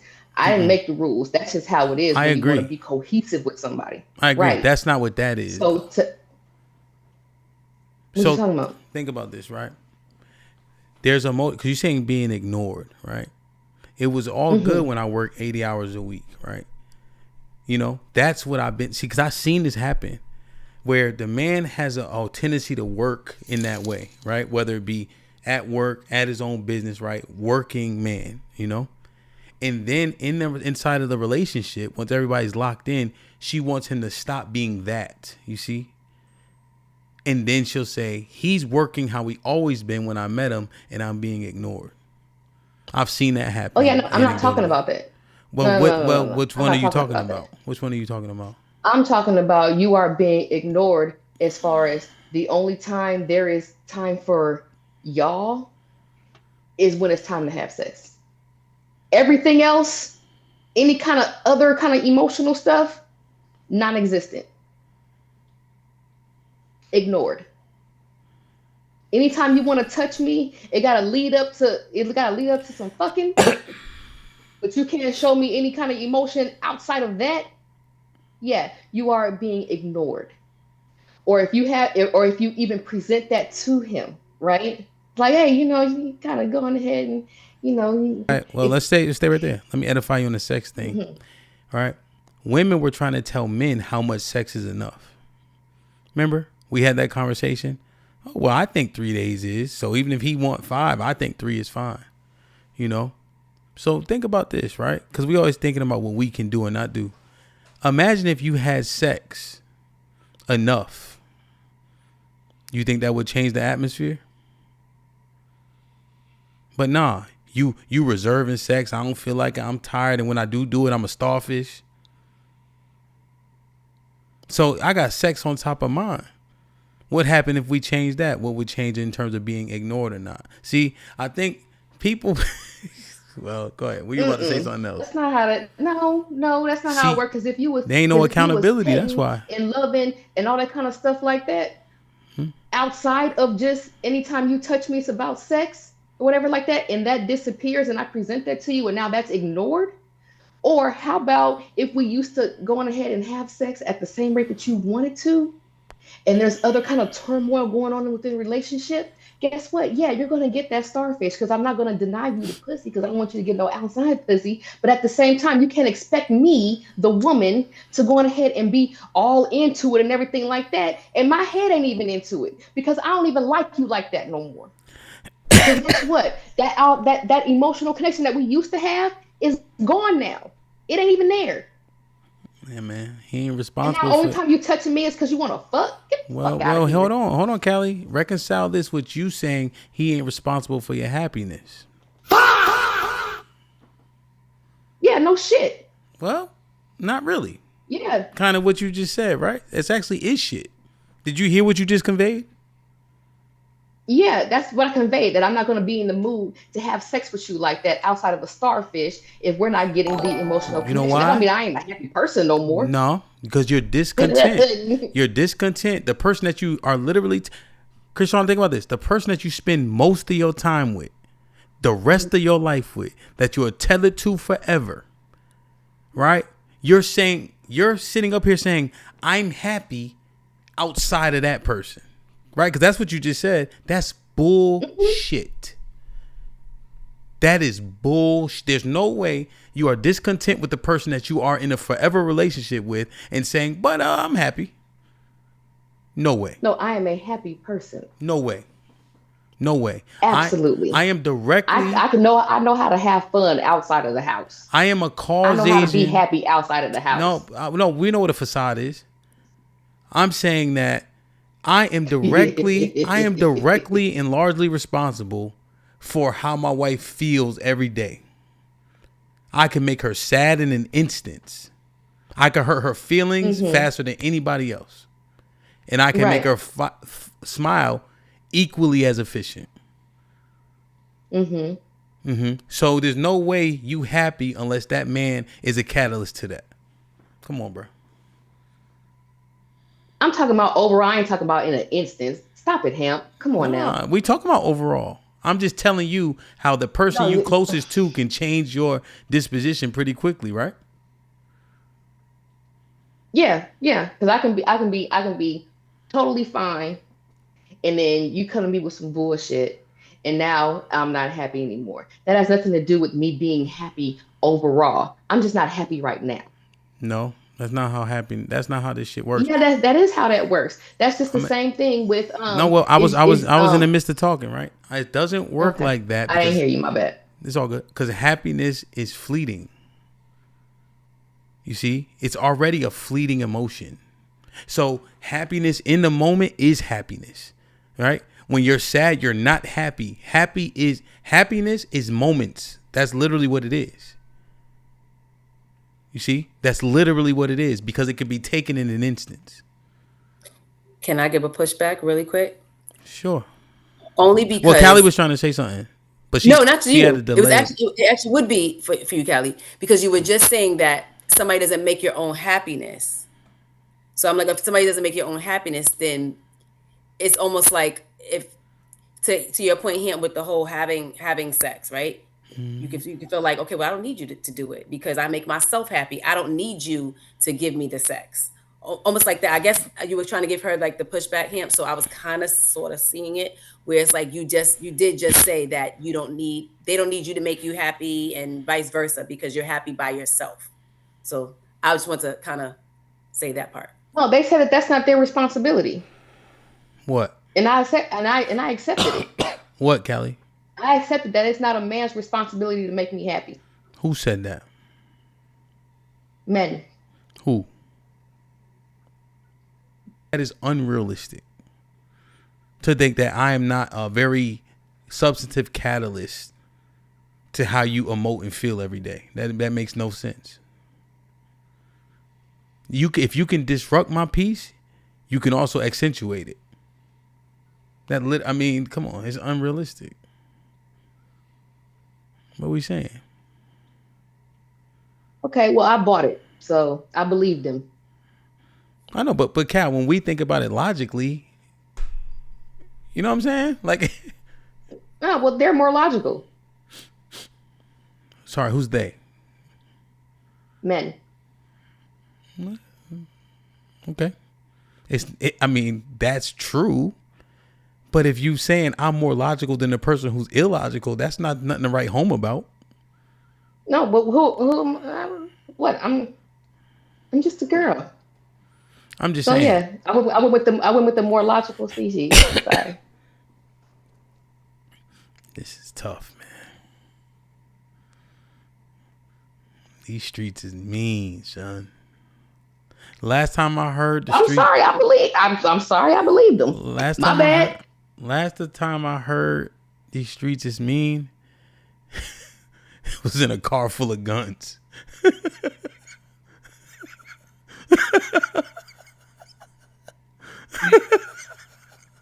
That is horrible.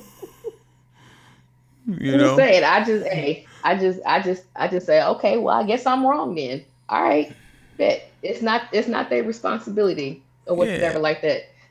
No, we are. Okay. We are. I'm just saying that we have those responsibilities to each other, not to disrupt peace, to accentuate those things, right?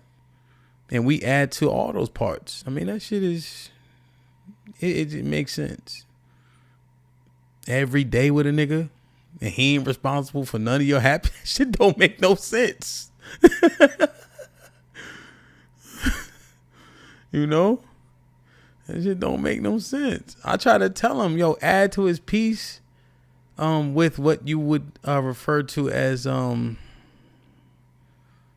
want to be too you know. Yeah, I'm just saying, take a load off. Yeah, to Callie's point, you are happy individually, and then you come together, and it accentuates the happiness. No, you don't understand. I'm talking about peace now. Oh, the peace too. Yeah. Take a load off. You already have an inner peace, and it can accentuate your peace. Take a load off his shoulders, Nay. I'm trying to be PG about the shit. He talking about sex. PG. He talking about sexing. Right. Nah, so I'm just saying that it ain't gonna be the same kind of sexing. I'm just saying it ain't gonna be the same kind of sexing. I'm talking about the opposite of cunnilingus. Right in a relationship. I'm talking about the opposite of cunnilingus. We already know. Y'all need to hit me up for a head start class, okay? I got y'all. It only works for a moment, okay? It's just for a moment. It take a load off for a moment. Hey, I'm trying to tell you. And then when you get finished, that problem is still right there. Y'all don't, and that's what I'm saying. We are showing ourselves as sophisticated when it comes to these things, right? You talking about a forever thing. He still got to go back to that job, but in the moment of fellatio, you know what he say? Man, fuck that job. That goddamn job.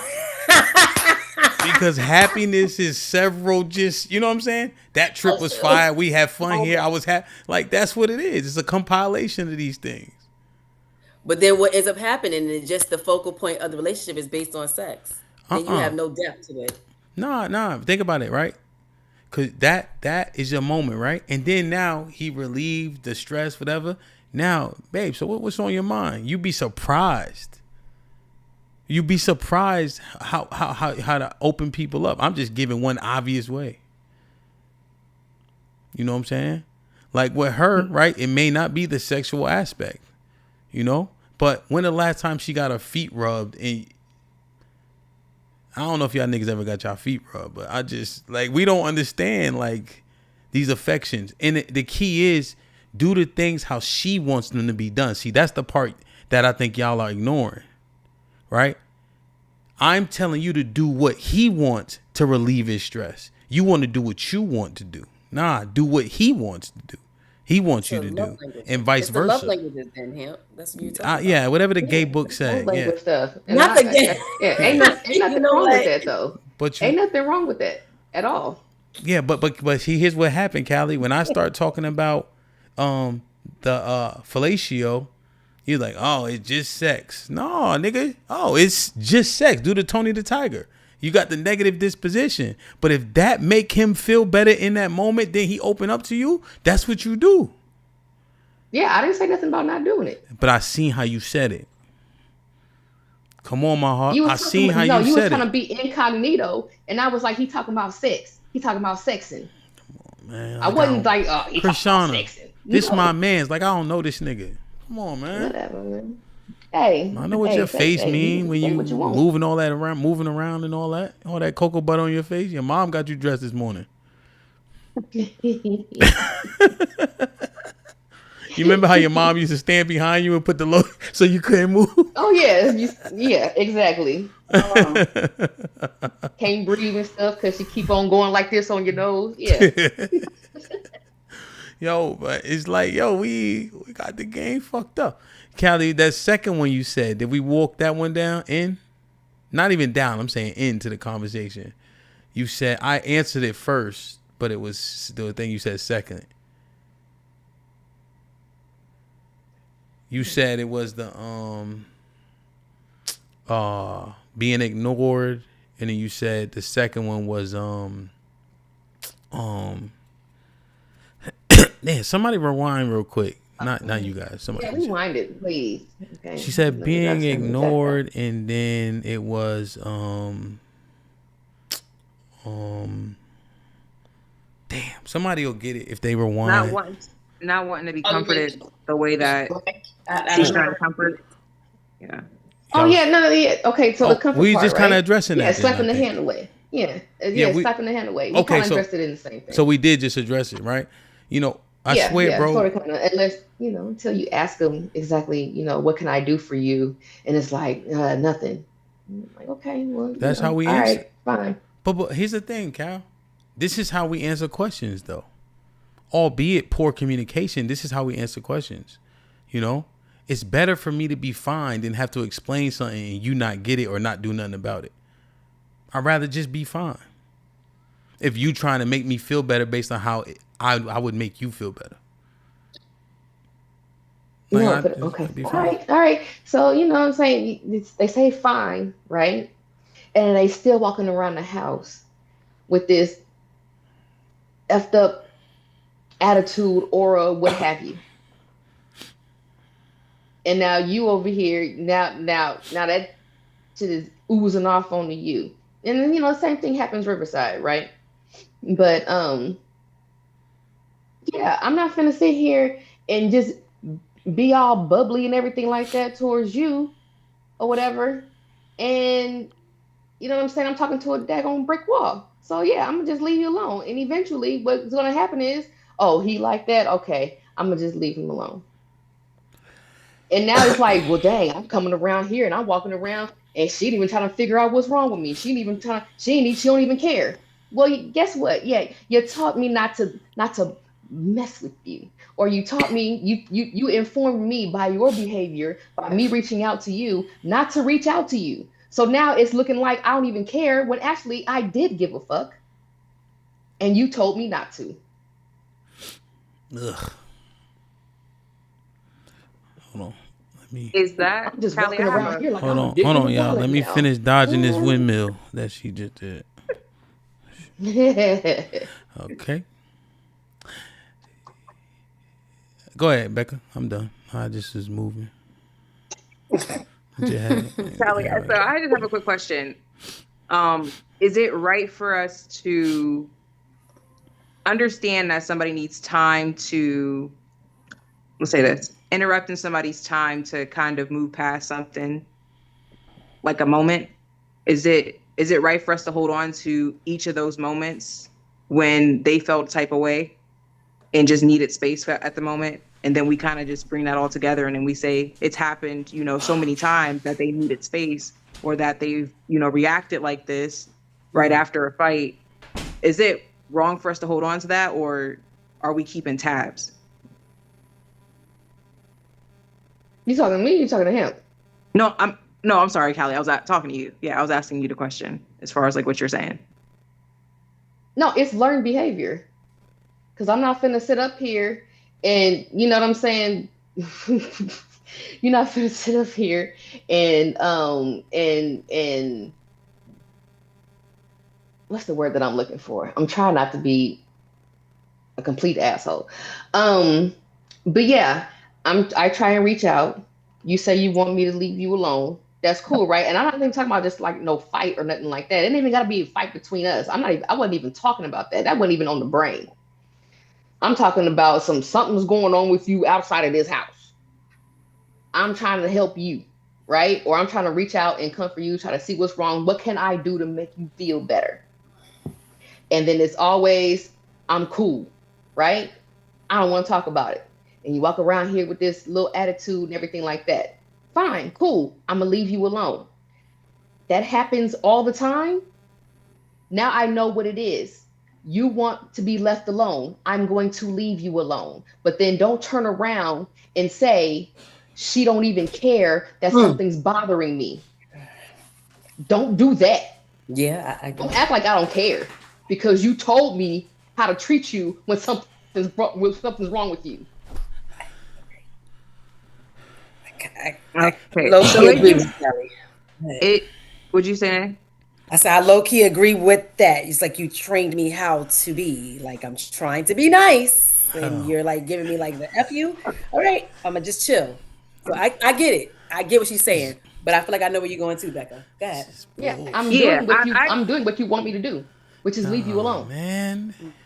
All right. Mixed signal. Let me. I want to hear Becca though. Can we hear Becca? Oh, sorry. Go ahead, Becca. Sorry. Yeah. Okay. So all I'm trying to understand is I understand there's those situations. I understand there's those situations, but in majority of relationships, if we all react like that, that kind of gets us to where we are as far as the stats that we talk about. So when it comes to that, that's why I'm like, we shouldn't be moved off our square. If he wants to be left alone at the moment, let him, be left alone at the moment. And then obviously your situation sounds different. Like it sounds like a scenario where it's like, okay, there is no winner. Like you just gonna be like this.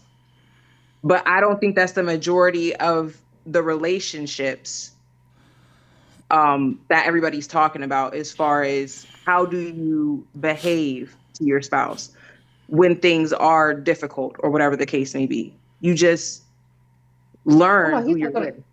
Yeah, he ain't gonna tell you that. He ain't gonna tell you you don't even care no more. No, you over here him talking to his homeboys. She don't even give a fuck. Yo. Really? But okay. Callie, I'm telling you, bro. This is the thing. I need y'all to hear this, okay? We in cover 3, right? The corner has to read 1 and 2, okay? If one goes in, there's always something coming back. You understand? 2 is most likely gonna come out. He may come out on an out. He may come out on a corner route, But you gotta read 1 to 2, right? But I'm in cover 3, so I'm in bail technique slightly, and I'm gonna carry 1 to the linebacker. So I'm gonna have to go inside a little bit, But it's very important to get my head back to the quarterback for number 2 coming out. Okay. If I get my head around back to number 2, because I'm reading 1 to 2 and 1 went inside and I carry it inside, I'm going to see 2 coming out. And so now when he runs that out route, I'm going to be able to jump it and pick 6 that shit to the crib. Greek. Was that football? That was a football? Yeah, that was a whole bunch of football. That That was a whole bunch of football. Here's what's happening. And I only knew it was football because he said route in corner. Here's what's happening in a relationship. Right? You are 2 receiver. you running the out, knowing that corners and bell technique. But if I don't run that out as fast as I can, he gonna jump that shit and take it to the crib. What's happening in the relationships is the woman is running the out, right? She's going through the motions, but it's not full throttle. It's not 100% effort. And now it continues to get picked off and misunderstood or not appreciated, right? So when you do the things that he wants, it's a half-assed way to do it. Y'all not doing it with 100% love, affection, care. You going through the motions if you do them at all. So now what actually happens is the man will say, you know what? I'm good. I'm cool. I'm fine. Because when you were supposed to reach out and act like you cared, the effort wasn't there. Because it wasn't the way in which you like to show love, right? Even though it was the way that he needed to be loved in those moments.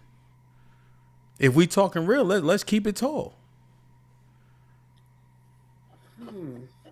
Let's talk about it. Nah, y'all wanted to talk. Let's talk. No, I think that we do. We'll continue to do it. You may ask for it to be done a certain way, and we'll do it the way of which you want to do it. Like, it may start off like, okay, we're doing it how we think you want it, right? And then if you're vocalizing how you would like it to be done, then we do it in that way.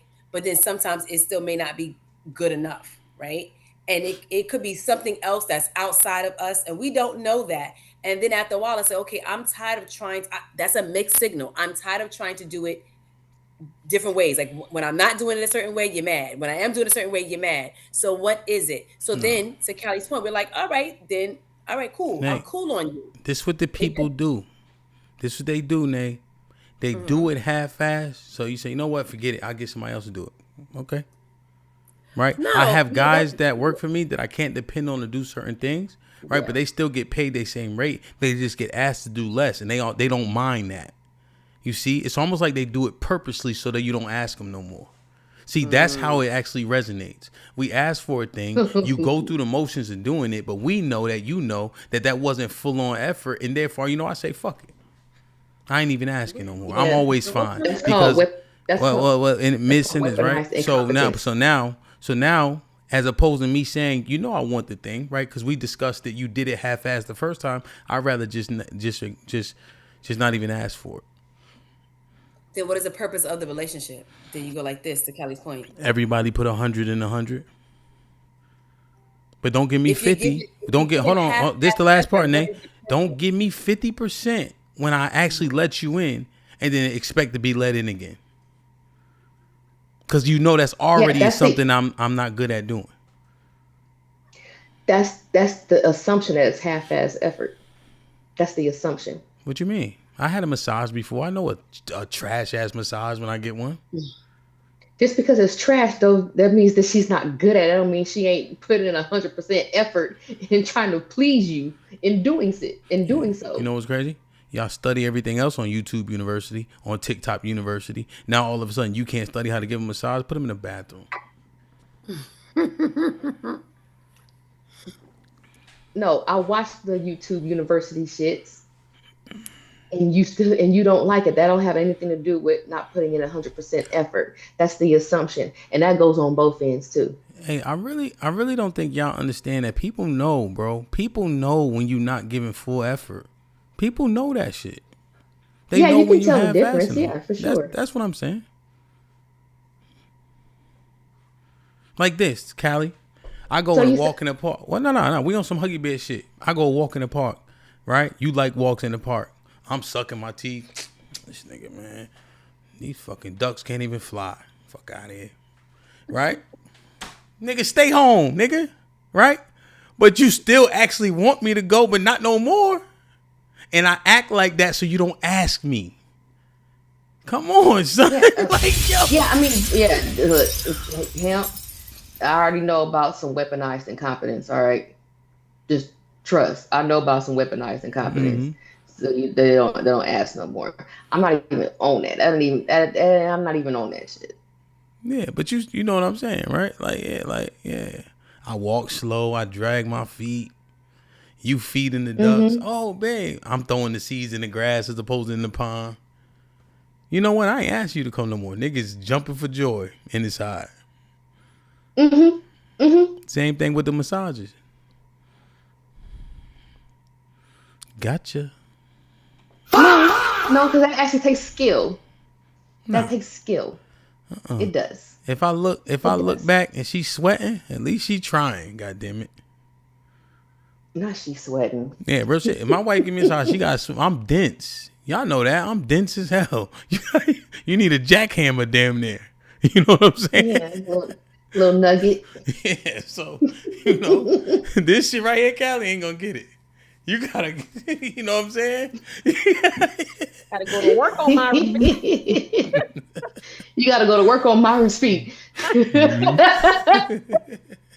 What are you doing? Yeah, man. I'm just saying. So that was number 2. Is there? Did y'all want to? Or anybody else on that one?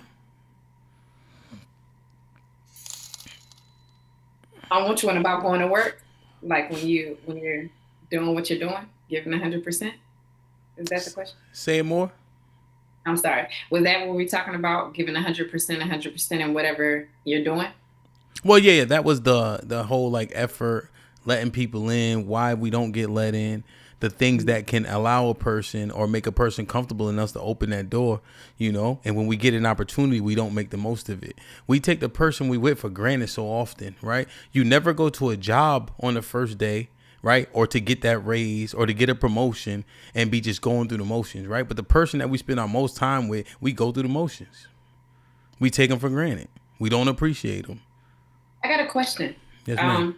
With those things, with what you just said, and then also Callie mentioned something about if a person doesn't do something right, it doesn't mean that they're putting in effort. Mm-hmm. When do these things actually start happening in the relationship? Like, is this breakdown immediate, or how far along in the relationship do these things start happening? That's good. So let me read these and let's go into that. Salute to everybody in the building, man. I hope y'all having a good time. I think this has been a great convo. Hopefully we getting some edification that we can apply, right? That's the key, We all trying to be more successful than the things that we are, that we already successful at even. 2K with the $5 says, if I didn't respect Callie the way I do, I'll side-eye her, side-eye the shit out of her in person. But I know she a good person at heart. Nas with the $10 says, this is why women can't be leaders. There's no achieving a state of happiness. Happiness is fleeting like memories. Maturity comes with duty and contentment. Mont with the $5 says, and a woman. Oh, I think okay, let me read it in order. Mont with the $5 says, to me, happiness is much more than moments of joy, more prosperity. Yeah. Prosperity. I don't know. Happiness to me, Ma, is like when you stop and smell the roses more. Like I'm more content. Like when we're successful, my kids have what they need and what they want. When you start to, I feel settled, and I'm saying feel. I'm saying like joy is like when I be like boxing or sparring, I'm like happy. If I go play football, it's like a sanctuary. I'm happy, So it's like, I don't know. I guess just how I process it. Mont with the $5 says, and a woman's happiness, depending on her mental state, can be predetermined before that man even wakes up. LOL. Sometimes it's nothing you can do. Yeah. No, and that's the Callie's point, right? It has to start with self. But make no mistake, you have several catalysts in your life that make or break, So, John with the $5 says, Becca, ellipsis, pay attention to all these emotional responses. We don't need this in our life. I don't know why. He just. Nika Sue with the $5. Becca got a mind of her own. Shit. You know that. Nika Sue with the $5 says, they definitely wake up one day and leave. Thing is, they keeping score in their mind of various errors, fixed or not. And it's scored by emotions. No, it's scored by what is actually happening. Go ahead on, Onika Sue. Well, is it? Yeah. Hold on, Kelly. At Ask_I've donated $19.99 through Super Chat. If I'm the 2 and I continue to run like that, perhaps my quack will realize this is not normal, must be something wrong. Let me find out and see if I can fix it so she can run this out the way I know she can. You just replace him. Yeah. That 2 can't run that out. He gets put on the bench. Because the reason why I use those routes is because those are beginner level routes. You know? Now, let's say he can't quite run the fade route. You know, you need skill, especially because there's so many different type of fades. But that out route is an important route, and it's rather simple. If you can't run a slant or an out, you cannot be a receiver. Like, you know, like you have to run those routes. So that's why I use those routes purposely. You know, slant and out is like football 101. So, you know, but again, I was just doing that because I like talking about football, but you know. So, Krishana, what was your question one more time? My question was, you know, when do these breakdowns start happening in the relationship? You know, because clearly, obviously, when you go into a relationship in the beginning, even to Ms. Shanae's point, you know, starting off as nurturers and whatnot, when do these breakdowns start happening where it's the, I don't want to be bothered, and then, ooh, you know, I'm being treated like this, so now I'm about to possibly dip. When did those, and what, how far into the relationship does that actually start happening? Does it happen where you can't nip these things in the bud early through communication of some sort, or is it just something that is looked over constantly and there's a progression of it, and it's like you get to a point where it's just like, well, you're too far gone? The latter. Overlooked, lack of communication, because it's over time. It's like I said, it's not a one-off. It keeps happening repetitively, and you're acting like you don't see it, and so you're just overseeing those things because you're so head over heels and in love, and so you don't always see it. So I always say that it happens over time. There's nothing that is just like automatically. It's just like a one-off thing. It has to happen over a consistent period of time. So you think it's something that we tend to overlook purposely because we're so head over heels? Not necessarily purposely. Sometimes unintentionally. Well, at least I feel like that. I feel like it's unintentional because you're just not seeing. You're missing those flags. You're missing certain things, and then when you get to a certain space where, like, okay, I'm in a different headspace. It's like, I remember this, and you start to see things, and it's like, okay, yeah, I'm not gonna accept that anymore. So it's just not something that just happens. It happened today. It's like, to Callie's point, oh, today I woke up on a Tuesday, I'm mad. No, it was happening on Monday, Tuesday, Wednesday, Saturday of 1 month. Then the next month it was happening over a period of time. And after a while, you kind of start to get a little bit tired, a lot of tired. But yeah, it's over a period of time. So I have a really, I have a interesting, really short story to tell. So there was this woman who was in a relationship with this guy that she really liked. And, you know, the more that they start to have conversations with each other and see each other, you know, he was such a great guy. She didn't understand why he was single for so long. And so, you know, as you tend to ask questions to each other, she asked the gentleman, you know, what happened in your last relationships? And he told her he used to be his woman. Oh, Lord. And so that's why he was single, but he was a great guy. And she left when she saw that, but they had been seeing each other for quite some time. So, like, to your point, something like that, you could like somebody so much, but if they tell you something that is a damaging red flag or the possibility to be that, would you still keep overlooking it?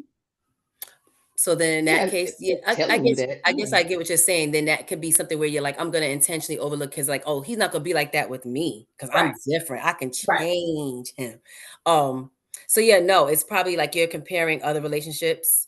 You're comparing your relationship to other relationships, and you're also comparing yourself to your previous relationships, and then other outside influences like third party stuff that ends up happening. So yeah, I definitely see what you're saying. So originally I was like, yeah, no, but yeah, I can see what you're saying. Nick, Krishana disagreed with you. That's why. Yeah, I know. She That's why I'm said, like, I get what she's saying. She yeah. was disagreeing with that part, but I'm like, okay, I see what you're saying. But And respectfully, not yeah. you know Yeah, what I'm yeah, saying? disagree. I don't take nothing. No, I don't take offense Nay like that. been You through the wars. I'm telling you, Krishana. I'm gonna send you some old clips. Been through war. Like, that ain't shit. Essentially, red flags get turned into yellow flags, right? And then green ones, because we weigh the pros versus the cons, right? When the cons still exist, and then we get into that relationship and start complaining about the cons that we willfully ignored. That's all it is. Yeah. Which is hence Krishana's like story, you know. And I think that that's more right. Nay, what you're saying exists for sure, but I think that's most often, you know. We try to take the good with the bad, right? And we can't withstand the bad when it actually starts to manifest. Yeah. Well, when it starts to manifest and there's no effort into like either a correction or it's it wasn't that bad, but then you realize that I really can't handle this. I actually can't. Yeah, you actually can't. But you knew you couldn't. No, you didn't, because nobody's perfect.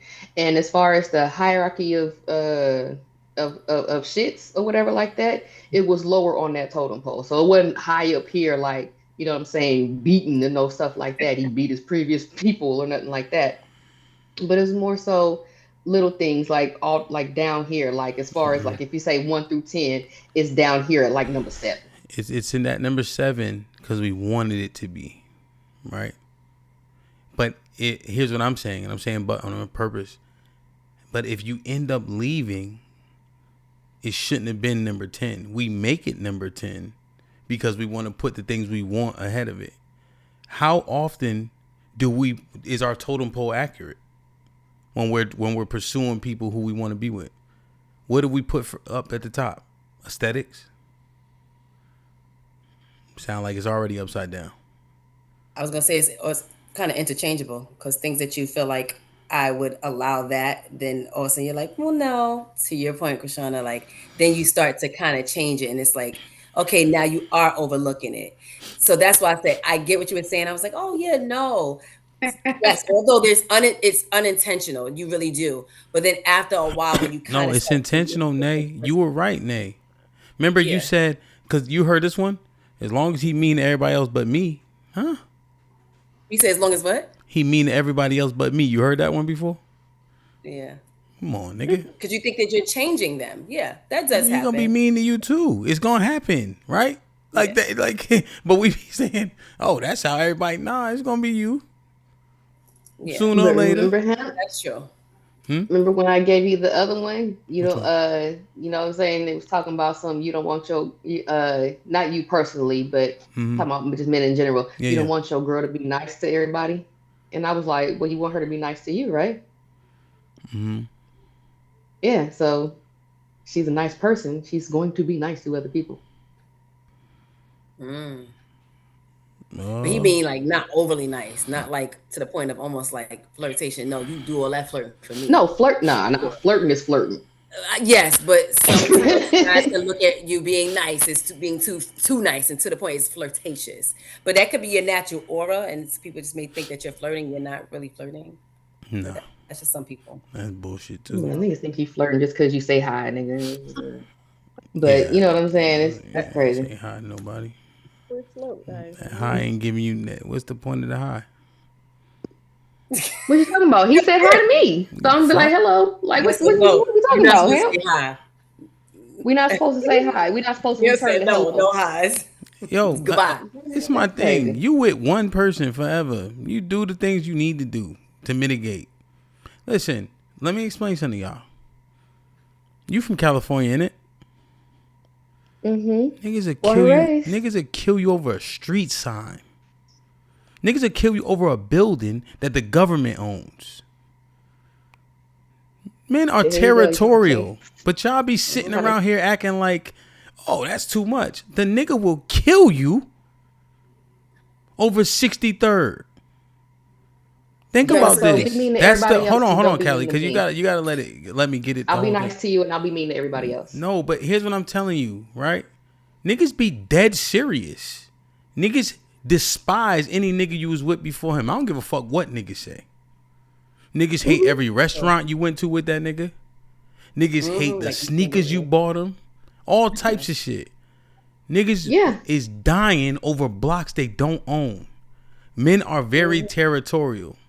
So the things that y'all think are like frivolous is what we see niggas getting shot over. So yes, a high can get somebody slapped in their fucking mouth. Yes, that is a possibility. Y'all better stop playing this game. And that is just as unrealistic as be mean to everybody else, but not to me. Callie, you didn't even listen to what I'm saying. So I am listening to what you're saying, and I agree with men are territorial, of course. Absolutely. I'm not disagreeing with any of that. I'm saying the same thing applies on the other end. You ain't dangerous. You can't ask her. It's a false equivalency, and Callie. not nice to everybody else. It's a false equivalency. Because some people are going to get that nice, I just don't like even say she's going some. to get some of that mean that he is to everybody else. I don't say some. It's a false equivalency. Y'all aren't dangerous. Oh. You see? Yeah, so you want her to be somebody that she's not. No. Listen to what I'm saying. It's a false equivalency. It does not manifest the same way. Right? You being nice, people get hurt. That's the part that I think that y'all gotta understand. You trying to draw an equivalency, there is none.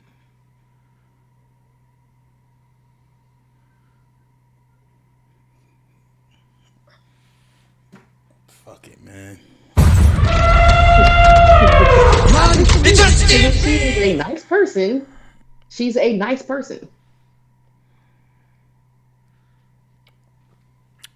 But you want her to turn it off like a light switch when she go outside. A friendly wife is a dangerous wife. No, I didn't say anything. Here we You go. are saying friend. You are. I thought you were saying she being we went from being a nice and stuff. person to now being flirtatious and being rude. So she has to I be said rude friendly. to everybody else. I said when she go friendly. outside. I said friendly. Yeah, but you want her to be rude. You want her to be rude. I said friendly. Okay. So here, what's your definition of friendly? You want her to be rude. A nigga who's saying hi to everybody. So when someone says hello to her, she's supposed to do what? Be rude. Yeah. Okay. So she can't just say hi, but I'm just telling you. I'm just telling you. A friendly woman is a dangerous woman, man. So, but wait, him. So if A wife. So if someone says hi, is it dependent on the tone? Because you can say hello and keep it pushing. That's cool. I do that. Yeah, I can see you doing that. You do that. Yeah. Because you keep it stark, right? Because you understand people misconstrue things, right? People can read things the wrong way. Perception is reality. From afar, people misunderstand often, and then often when you're in environments, right, you got libations and other things that are skewing people's view, right? So you got to be cognizant of that. Because if let's say I'm not in a place, you know. Your man is not in a place and you're in a place and there's men there. You don't know people's agendas. What they saying? Oh, I seen your girl. Oh, I was just talking to him. He just walked up to me. I just took a drink. Nah, that's not going to go how you think it's going to go. Oh, yeah, taking drinks stuff. Yeah, just. See how you took it all the way over there and I was just talking about somebody saying hello to you and you saying hello That's what back. Nay and I are talking about. But you went all the way to taking drinks and all this kind of stuff like that. No, I'm building. Me and Nay are building on the premise. Yeah, because it depends on probably even the tone. Because there's a tone of which you can say hi. Like somebody says, "How you doing?" You like, "Hello." I do that so much. Like, "Hello." I'm not just friendly with everybody. That's why I asked, what's his definition of friendly? I'm not friendly with everybody, and I also know the type of roles that I have. So I don't want anybody to ever think it's that type of party. Absolutely the F not. No. Hi, I'm nice. But I'm not overly Maybe friendly is the word. That's the operative word then. I think friendly is what we were looking for then. Okay, that's why actually, what was your definition of friendly? Because nice and friendly are two different things. Yeah, nice is, you cool. Sometimes. But friendly, I think, is what I'm trying to pinpoint. Yeah. So that's the proper thing. Yeah, I said nice. Yeah, nice. Yeah, we friendly is the thing that get people in trouble. Mm-hmm. So yeah, for sure. You know, I think cordial is fine. That's a good word. Nice is fine, but friendly, right? Because that's the part. Like Callie, when we had the discussion about you saying you took drinks, hell fucking no. Kelly, I was taking drinks. What? He didn't care. Oh, niggas care. Was he getting drinks too though? Okay, so you was. He buy drinks. Oh, okay. So you had a man, and then you was taking drinks with other dudes. False equivalency. Yeah. If that's the case, he should have been whoever that guy was should have been buying you and your dude drinks. Then that's different. No, we don't party. We didn't party together. What is happening? Yo, Yeah, no, we didn't party. I can over the 20 plus years, I can count on one hand how many times we partied together. So it's gonna look friendly. It's gonna look a little too friendly. No, it's a little. It ain't about what it looked like, it's about what it is. Can't nobody come and tell him that he don't already know. No, it's about what it looks like. Though. It's we wasn't worried about that because he would, when he go out with his friends, whatever like that, he would buy drinks. For the dudes and the chicks? No, for chicks. What? I can't. Every saying, bro. Listen, there's shit that qualifies as too friendly. We wasn't worried about it because it is what it is. Like whatever it looked like, it ain't about what it looked like. It's about what it is. And we were cool, so it didn't matter. Yeah, I'm just saying, men care. Don't think for 1 second. Men care, bro. It ain't never all Yeah, good. this one I got, he cares, so I don't. Huh? And it matters how it looks too. As a woman, it matters how it looks. Perception, yeah. Well, the only person that matters to would be him, and if it don't matter to him, then it don't matter to me. Period. Don't care. Yeah, Nick, I'm saying, But, see, because think about this this. one, he cares, so I care. Think about this though, right? We think about all the. So this is the interesting thing as we summarize the conversation, right?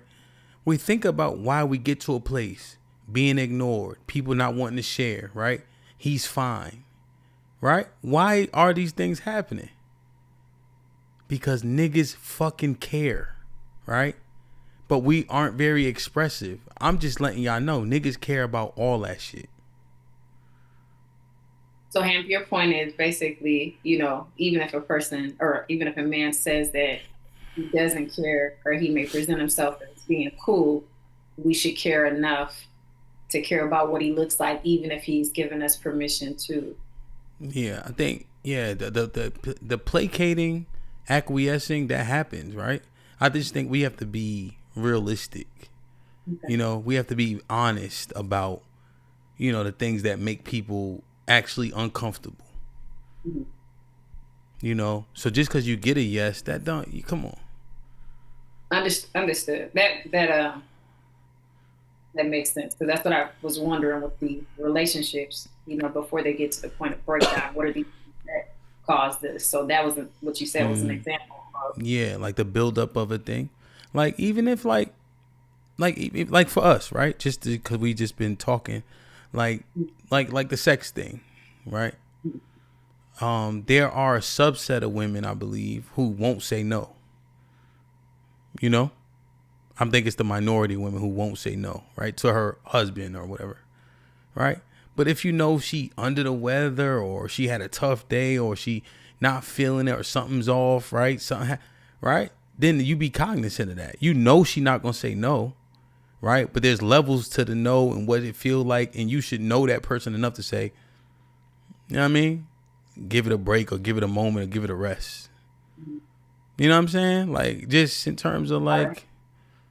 So I'm just making it make sense, He should, until they just be like, well, all you gotta do is just lift your leg up right here. You missed it, Callie. I didn't miss it. I was just being facetious. Oh. So yeah, man. I don't know. But yeah, I'm telling you, a man's reputation is everything. Here's the honest truth. It ain't about what the women say about you, it's what the other men say about you. Are you respected amongst men is the most important. is a woman revered amongst women. That's the most important. That ring ain't for her, it's for her friends too. But if your woman is showing up in the earth in a negative way, that is a poor reflection. I think that women, she's a reflection of you, and his actions can reflect on her. You know, so that shit's shit. It ain't easy. I ain't taking. You know. Damn, man. So essentially, we're all reflections of one another. No, I didn't say that. I ain't say that at all. If she's out there doing the absolute most, that is a reflection of you as a man. But if the man is out there doing a certain type of thing, it's like to her friends, because you said like that ring is like that's for her and her friends. Her friends is like, girl, of and on. You see. Okay. Nay. What to ask? Yeah. No, but I think, the perception of a thing is real on all parties, You don't want to embarrass each other, right? I can concede that. You don't want to embarrass each other. Mm-hmm. But like if, I said it already. You don't need to belabor it. What y'all think, man? Great conversation. I could agree with that. Yeah. This was a good show. I had fun. Yeah, it was good, man. Shout out to Callie for changing the subject. Yeah, that was good, but it happened organic. I like that. It did, though. It did. I still blame him. Yeah. They can't change it. I did not change that. I'm saying he the host. We know that y'all ain't close. To that point, if I didn't say, is that the actual topic? And Callie be like, that ain't the topic, girl. Like, it came out authentically. So, yeah. Yeah, I think I'm going to take the time to clip this up in proper context. I think I do most of the time. But, like, good segments, because I hope people can just, like, there's things that are applicable. Because there's things that we can reflect right now. If you go upstairs or around the corner or to the bedroom, what can you reflect on that, I fucked that up. I really put half-ass effort. I didn't show no enthusiasm when I did X, I was a little slow on the draw per that request. Even little shit like we do. Hey, babe, can you hang this up? Right? Yeah, I got you. And it take a week. Most of the time when people ask, they kind of want it. You know what I mean? And she may not say anything. Oh, it finally gets hung up. But then it's like, damn, finally. Right? Like there's several things, that we do or not do. In which we could fix, and you'd be surprised about the moment of happiness or solace that is gained from that. She walk in the next day, the shit hung up. Next day different than next week. That's why Amazon Prime is so popular. But we ignore this shit that's happening. Overnight delivery. Yeah. Niggas that pay $4 in a heartbeat.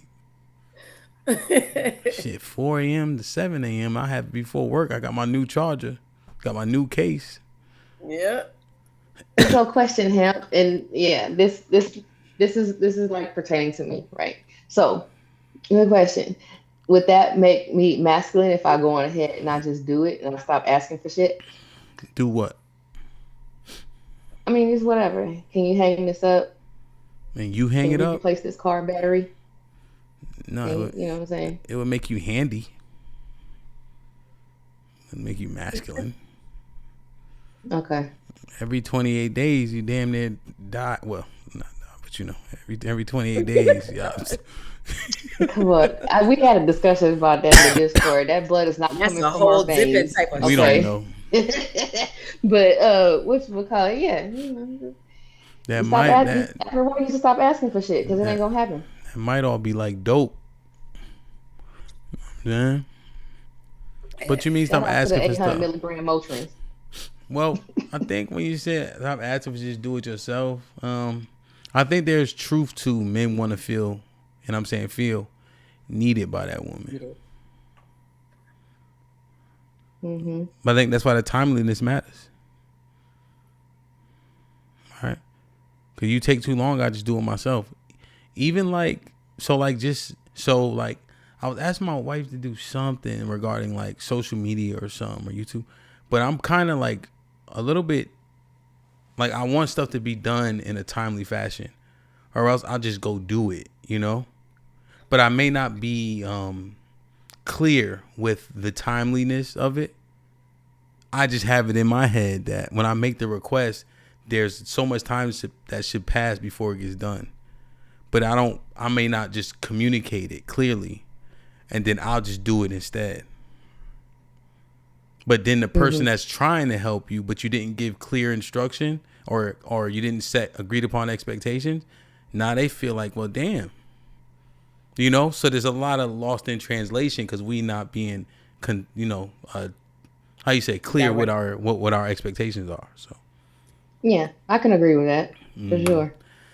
I like that, but it's the perfectionism in me. I want to add to that too, because I feel like just thinking about, in a situation I was in recently, like if you don't give your person, right, what they ask for immediately, especially if it's a man and he's asking for something. Men never ask. So my thing is, as a woman, you should know automatically, oh, well, let me get that done ASAP. And I'm not, trying to shun, shout out to the doc. I love her. But I'm just saying that was a good example because I think we do it more so than not. I find myself doing it and I'm like, oops, where I ain't gonna say I got reprimanded, but it was it was like oops, I won't do that again, right? Because what I don't want is for the man that I love and respect to be upset or not have what he needs because he's out there handling everything else. So my thing is I'm gonna be conscious of, well, that's something small, that's something simple, right? It might not be easy, but it's simple. They never ask us to do anything that's hard. So that's all I'm saying. Like there should be a sense of urgency for someone.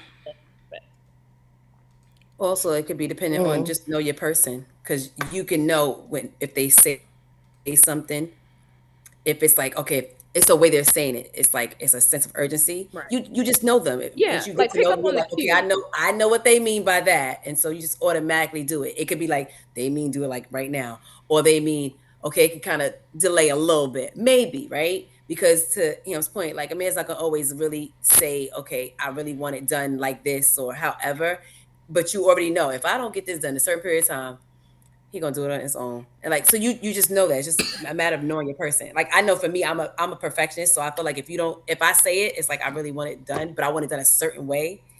And that can be like a good and a bad thing, but that's just how I am. So But it's the expectations too that you manage. And I think that's the thing too. You're managing the expectations from what you'll get from that person and what that person's gonna give you. But I don't know. I'm still learning. Yeah, man. Hey, once you stop learning, you start dying.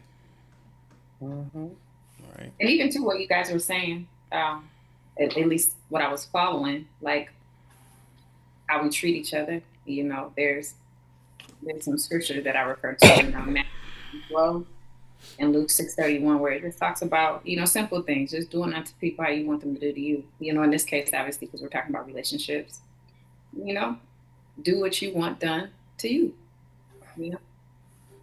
Yeah, I like it and I accept it. Here's the thing. I think that Krishana, in relationship particularly, that we run into a little bit of issue what to do unto others is that it doesn't have to be equivalent to be satisfying. I agree with that. It doesn't have to be equivalent. I think what it is we look for so much reciprocity and we want the reciprocity to be equivalent. And then people are not going to be able to meet that metric. And then we build disdain and discontent. I'm just thinking that, give me the things I need, even if it is a 60-40 split and I'm cool, which is your overarching point. Just get to the point to where everybody cool, right? Even the yin and the yang, right? Is not actually even though from afar it looks like it is, but I accept your premise and I agree with you. what you're saying because it's I- not. Yeah, We the don't biblical get it. precedent is there to follow, and just understand it ain't gonna be an equivalent give and take, but as long as you're content with what it is that you receive, you know. So yeah, that's then solid. I like how you said that. Him, the reciprocity is both parties giving and taking, but it just not be me at the same measure. Right. Yeah, I agree. I agree. And Oh, you making me think. Yeah, as long as you giving your all in doing so, I'm good. yeah, and Tay Whatever is that looks like.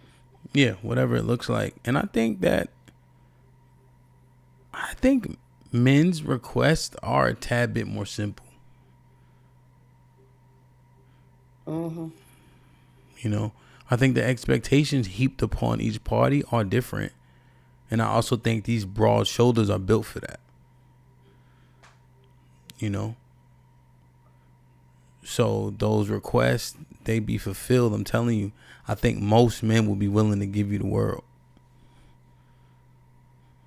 So, but you know, never know. Or you might just need to purge some motherfuckers. Like, share, subscribe, tell a friend to tell a friend. Hit that like button right now if you can. That helps the channel the most. Becca, any final thoughts?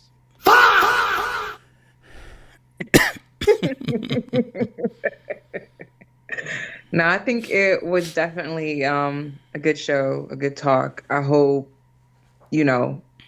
there was some edification with understanding when you're just really in a bad situation, opposed to kind of what happens in a relationship and how to move forward together.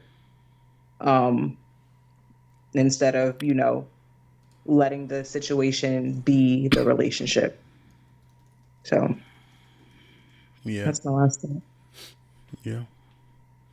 For sure. Nay, man. Appreciate you, man. You know you about to get the bug, right? I know. I was thinking that. I said it's been like 2 years probably. But yeah, this was a great show, and I didn't know what to expect. This was really good. I really enjoyed myself being here. I'm happy to meet some of the new ladies and to join back in with some of the old crew. But this was a good show. I really, really loved it. I don't really have any last words other than I think I might want to come back. But I liked it. I did. Well, Thank you for having me back, y'all. You know you always can click the link no matter what, and you save that Zoom link because it's the house link. It's the same one every week. All right. Yep. So, right. and I'll make sure I text you. Yo, this the topic, etc. Yeah. And we go from I ain't there. have to argue with nobody, in the comment section, so I'm all right with that. 'Cause I'm zen. I don't need all that. But yeah. Yeah, you can't But see it the was comments good. the same with this setup, so that might be helpful too. You know what I'm saying? And I think that the list that Callie was saying, like when I asked why the things dissolve, we only went through 2. I think we really need to get through like what are these back-breaking, deal-breaking things, So maybe we create like a series. Coach Tay was popping. Oh my God, this was good. It was so good, Nate. Oh my God, to have you back, girl. Shout out to the OGs. But no, this was really good. I think that there's a lot of power in having these types of conversations because even though we might not get it right now, just a lot of the points just sit with, and I will say this too, because I think it kept coming up earlier. Men are not equal to men. And we need to get that out of our heads in any way, shape, form, or fashion. Because I hear, oh, well, men do it or they do it. Like they're built different. We're built different. We're not the same, and that's okay. So that's my final thought. Great conversation, ladies. Indeed. Krishana, what's popping? I enjoyed the show. I always enjoy being on with each and every one of you, and I feel like learn things and have an opportunity to share my heart with you on the show. And I'm glad that we can all have these discussions and pull from them, and hopefully the people watching can gain something too. I also like that everybody is respectful, has great decorum on the show, and knows how to have conversations without crashing out. So, yeah. Glad you missed them old episodes. Oh. We're glad to have you here, girl. We glad you're here now. We glad you're here now. Yeah. And I know how to handle it, even if so. I'm just saying I'm grateful that, we can actually get the points out so that people can get something. A lot of times people have conversations and there's a lot of arguing back and forth and nothing is being heard. So the goal is not really accomplished. So, yeah. For sure. Hey, Rainbow Kid, I don't know, man. She might be expensive, man. Rainbow Kid said, can you sing a snippet for her? I tell you what, when I come on the next show, I'll sing for you. Only if you go listen to my music and tell me which one you like the best. I have a vast catalog, so choose 2 songs for me, and the next time I come on the show, I'll sing for you. That's a deal. Rainbow Kid, make sure you get it done, man. Gay self. Callie, any final thoughts? Wow. What's up? I have fun. Anytime you need me to be the bad guy, I will do so. More than welcome. Because everybody can't be up here agreeing all the time and having the same point of view. I will gladly stir the pot for the sake of conversation, for sure. Whatchamacallit? Everybody's thoughts ain't everybody else's thoughts.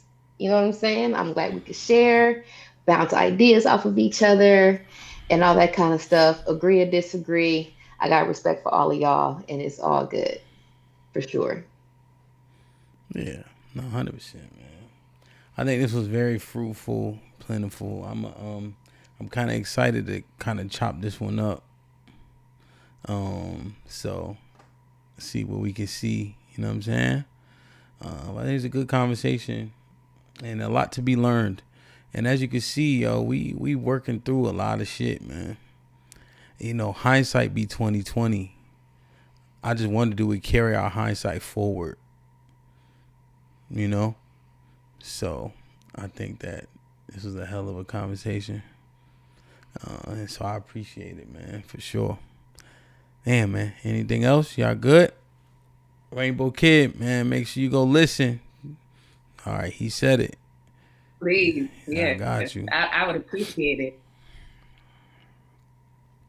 Yeah, so now I'm gonna make sure he do it too. I'm gonna hit him on Instagram. Hey, nigga,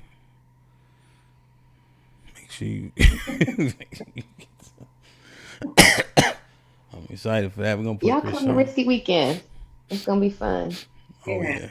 June 26th through the 28th. Yeah, for sure. It's gonna be mad fun. It's gonna be so hot in that gym. Oh my God, we're gonna have so much fun. Wear regular clothes, bro. Don't try to come to the fights cute. You ain't Frank Lucas and them niggas, okay? Just come dressed regular, okay? I'm gonna have my auntie suit on. Have my auntie jumpsuit on for sure. It's gonna be hot. We got a drink specialist. Matter of fact, remember Alicia that was up here a couple weeks ago? You remember? Y'all remember? Yeah. Yeah, so she actually does like what's it called? Custom like drinks. Like she got like 4 or 5 drinks. So we're gonna have her at the fights vending. And so that makes it easy, right? Different Hennessy punches and vodka punches and etc.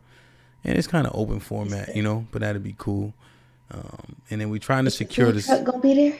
So we're trying to secure them. I think that food truck may have actually closed down. They had some bomb ass quesadillas. Good job. Yeah. That was really been fun to come and meet everyone. That'd have been so cool. Yeah, this won't be the last one though. But you know what happens, Krishana? You don't have any tattoos. Do you have any tattoos? So I remember the first time I got a tattoo, I was like, man, fuck that shit. But then 6 months later, I forgot how much it hurt. You know what I'm saying? So the meetups, I'd be like, I ain't never doing this shit again. And then somebody like, hey, I want to fight him. I say, you don't say. Well, let's make a event out of it. Let's link up and do it then. Let's make a whole meetup out of it. I'm out here to CT and coach that. My son used to do boxing before. He loved that stuff. And then we took like a kickboxing class together. And I was like, I was effing them people up. But yeah, you should come on here. Train. Yeah, man. I need to do something at home for sure. Yeah, why not? Not a And fight. you ain't lying about that tat, because me and my son just got tats together, and that joint hurt.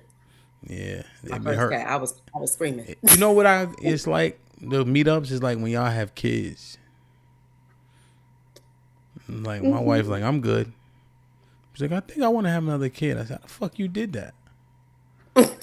You were just screaming and yelling. They had to put that needle the size of a ruler in your back. That hurt.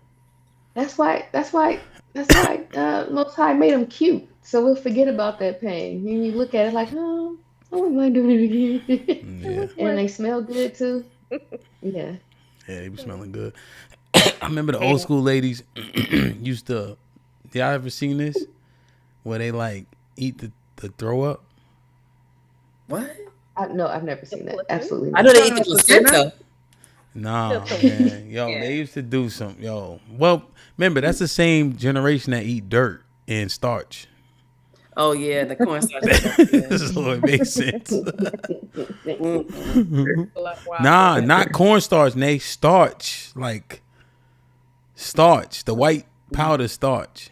No, thank you. That sounds nasty. Yeah, they eat red clay. You know that red clay dirt? Y'all never seen anybody eat that? That's very simple. Yeah, that Georgia red clay. Yeah. That's same generation that eat chitlins. Yeah, that's them. Ew. My father said there was one thing where he knew that my mom, how you say it, loved us more than he did.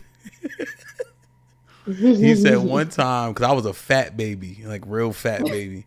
He said I couldn't breathe, nothing. He said she put her mouth over my nose as like the way to get all the mucus the out. out. Yeah. That's love. With her mouth, like. Yeah, let them do that. He said, I don't love nobody that much. That's her baby. Them survival instincts kicking in. Not my baby. Baby can't breathe. Yeah, because you stick that little tube up their nose, you could jam it or something like that if they jerk their head or whatever fast enough. Whatever it takes. Yeah. Yeah, he said, yeah, I ain't never seen, See, we built for that. That's a prime example, Ham. We built for things like that. That's a strength. It's not there. Well, that's our nurture. That's our nurturing. Yes, lean into it. Lean it. You get the back blowouts where they poop in their diaper and then the shit go all the way up to their shoulders in the back. Yeah. Oh, miss those. My brother. Y'all talking about this now, and so that's an update. If y'all haven't seen me on Instagram, it's because I just found out that I'm pregnant. So I'm trying to get. Congratulations! Wow, is this the first one? This your first one? No, this is my third one. Yeah. Oh, third time's a charm. Yeah. Yo, mom, Congrats, Becca. I got two and they old. Yeah, congrats. That's you starting over. Thank you. Yeah, so the oldest is gonna be 15 years older than this one. Yeah. Wow. That's all right. You got a babysitter. That's okay. Mom's, yeah, She's that's gonna be gone. She's going to college. Man. Yeah, she out. Shout out to starting from scratch. Yeah, man. Damn, man. Yeah, we got a ways to go. We can't party. I hate when people do that. Get pregnant. Horrible. You like you It's can't even not our take fault. a shot. Blame John. It's John's fault. Blame John. I blame John. Nah, Becky, this is my body, my choice crowd. It's your fault, beloved. Oh my god. That guy ain't had no choice. Look at 2K. That shit crazy, bro. That guy ain't had no choice. Like you about to start all over again, girl. We saying what parents really we think. also have a 3-year-old. So Callie is the same age as Chug and his sister. Yeah. So they're actually a few days apart, I think. But yeah. Yeah, they 2 days apart. So yeah, it's kind of proximities right there. So you're not really all the way over. It's right there. But them nights though. Yo, I seen some crazy. My brothers was walking down the hallway. So one of my brothers, he pulled his pants off and shit, right? And my other brother just picked it up and started I'm like, what the fuck? My mom come running down the hallway, start digging that shit out. I said, I don't want to be no mom, nigga. I'm 5 years old sitting there like, fuck that, bro. I ain't being no mom. You know, you 5, you like, fuck that, bro. I ain't being no mom. Shit crazy, bro. You know? That's why you do it, though. The hope that they become a great worker when they get older. Facts. Shit crazy, bro. Coach Tay, when you turn, Tay? You said when my turn? Mm-hmm. Sure, after I get married. Oh. Mm-hmm. Come on, EBD, man. That old sperm, man. Come on, man. That sperm got crutches, man. Like, no, it ain't up to me. It's my body, but it's his choice. Sperm got crutches, bro. Yo, the boss, think about that shit, bro. You literally like, become a great occupational something, you know. You know, you just wanted to be a decent person. You ain't saying I want you to be president. Ain't nobody saying that. Right. Nigga, get a job, nigga. Be productive. Shit kind of crazy when you think about it. You know? Enjoy your life like that. Damn. Enjoy your life while you're here. Well, I'm done. So. Yeah. Fuck that. I got my tubes tied, bro. Stop saying that, Hemp. Done, bro. You pregnant again, twins next year? Best Right? Yeah, you start over like every year. So. Best 18 minutes of my life, Shanae. Hey, Hamp, you know, I know a real story of someone who got their tubes tied, clipped, and burnt. I think those are things that you can have done. Mm-hmm. And she still had a baby. Same happened with my aunt. We were just talking about that. So she had a was it a hysterectomy? No, not a hysterectomy. She wouldn't have been able to hysterectomy, but with the burnt and I heard that before. You know, I've heard the women that,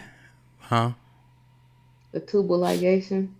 No, yeah, but they'll have like an ectopic pregnancy. Oh, ectopic where it's in the fallopian tube.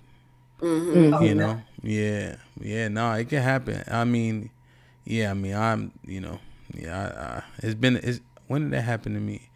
2022, so I think I'm in the clear. Yeah, healing process is crazy, man. That was the worst part, you know. So, but yeah, that 18 minutes in and out, man. So worth it. Easy peasy. You know, I had to did I tell y'all that story? I went for my consultation and they sent some dude in there who the nigga had broken English. I said, "You think you cutting me?" I said, "No, I came here for the black guy that's on the flyer." He's like, "Oh, he off right now, but he can get." No, the fuck he can't. What if we have a miscommunication? Nah, not in that region. I can see. I get it at the nail salon, nigga, but this nigga speak. That took me out. Yeah, Alibaba and them niggas, you ain't cutting me, nigga. That was like, no, him. Yeah, I'm looking for Doc. Where's this guy? False advertising. This is my. So I waited a month, and that's how Big Chug got here. Oh, dang. Shout out to Big Chug. Well, welcome.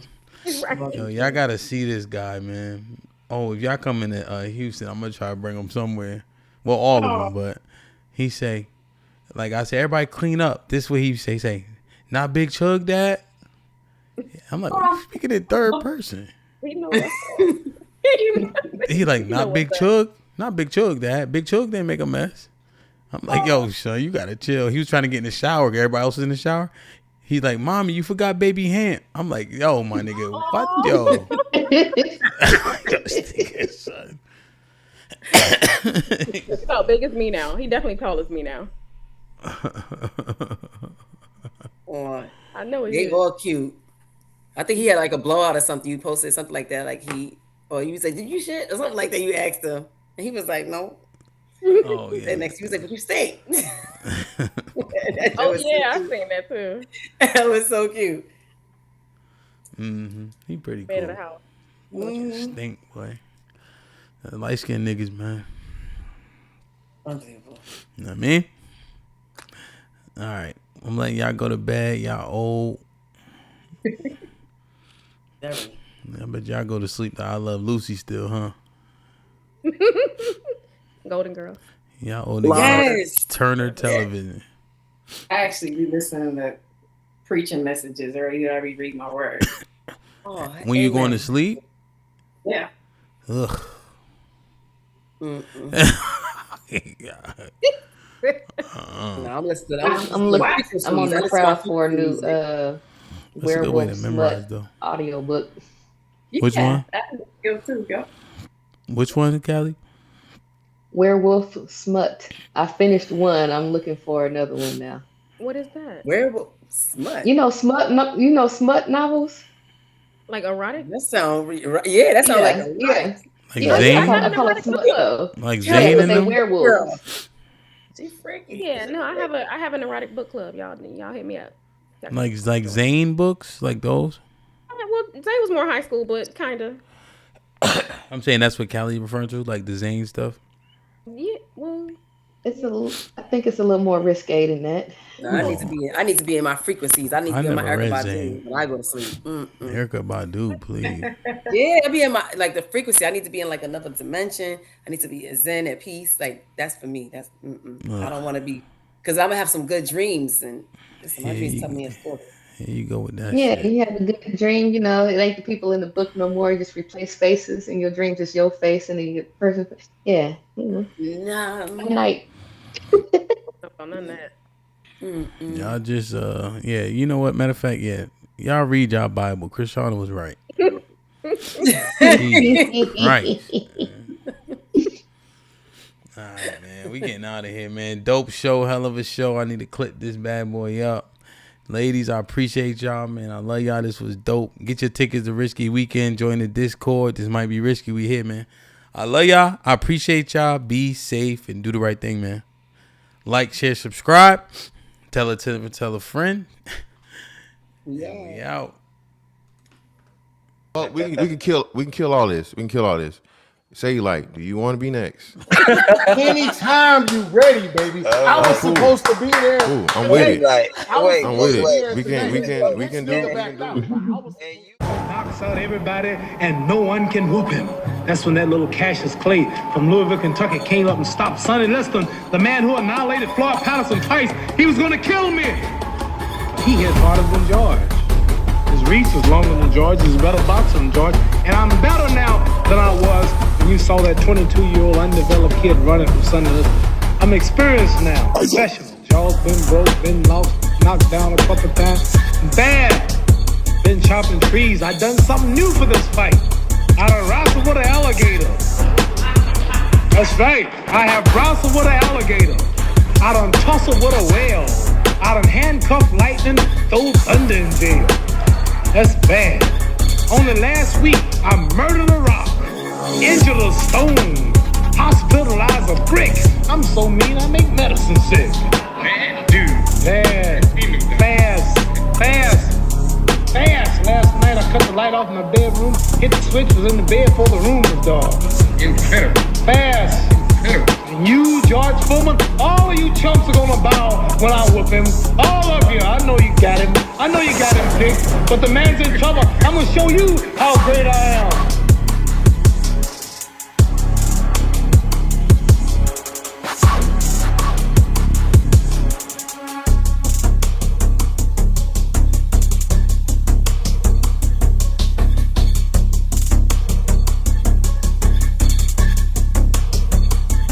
Eyes up.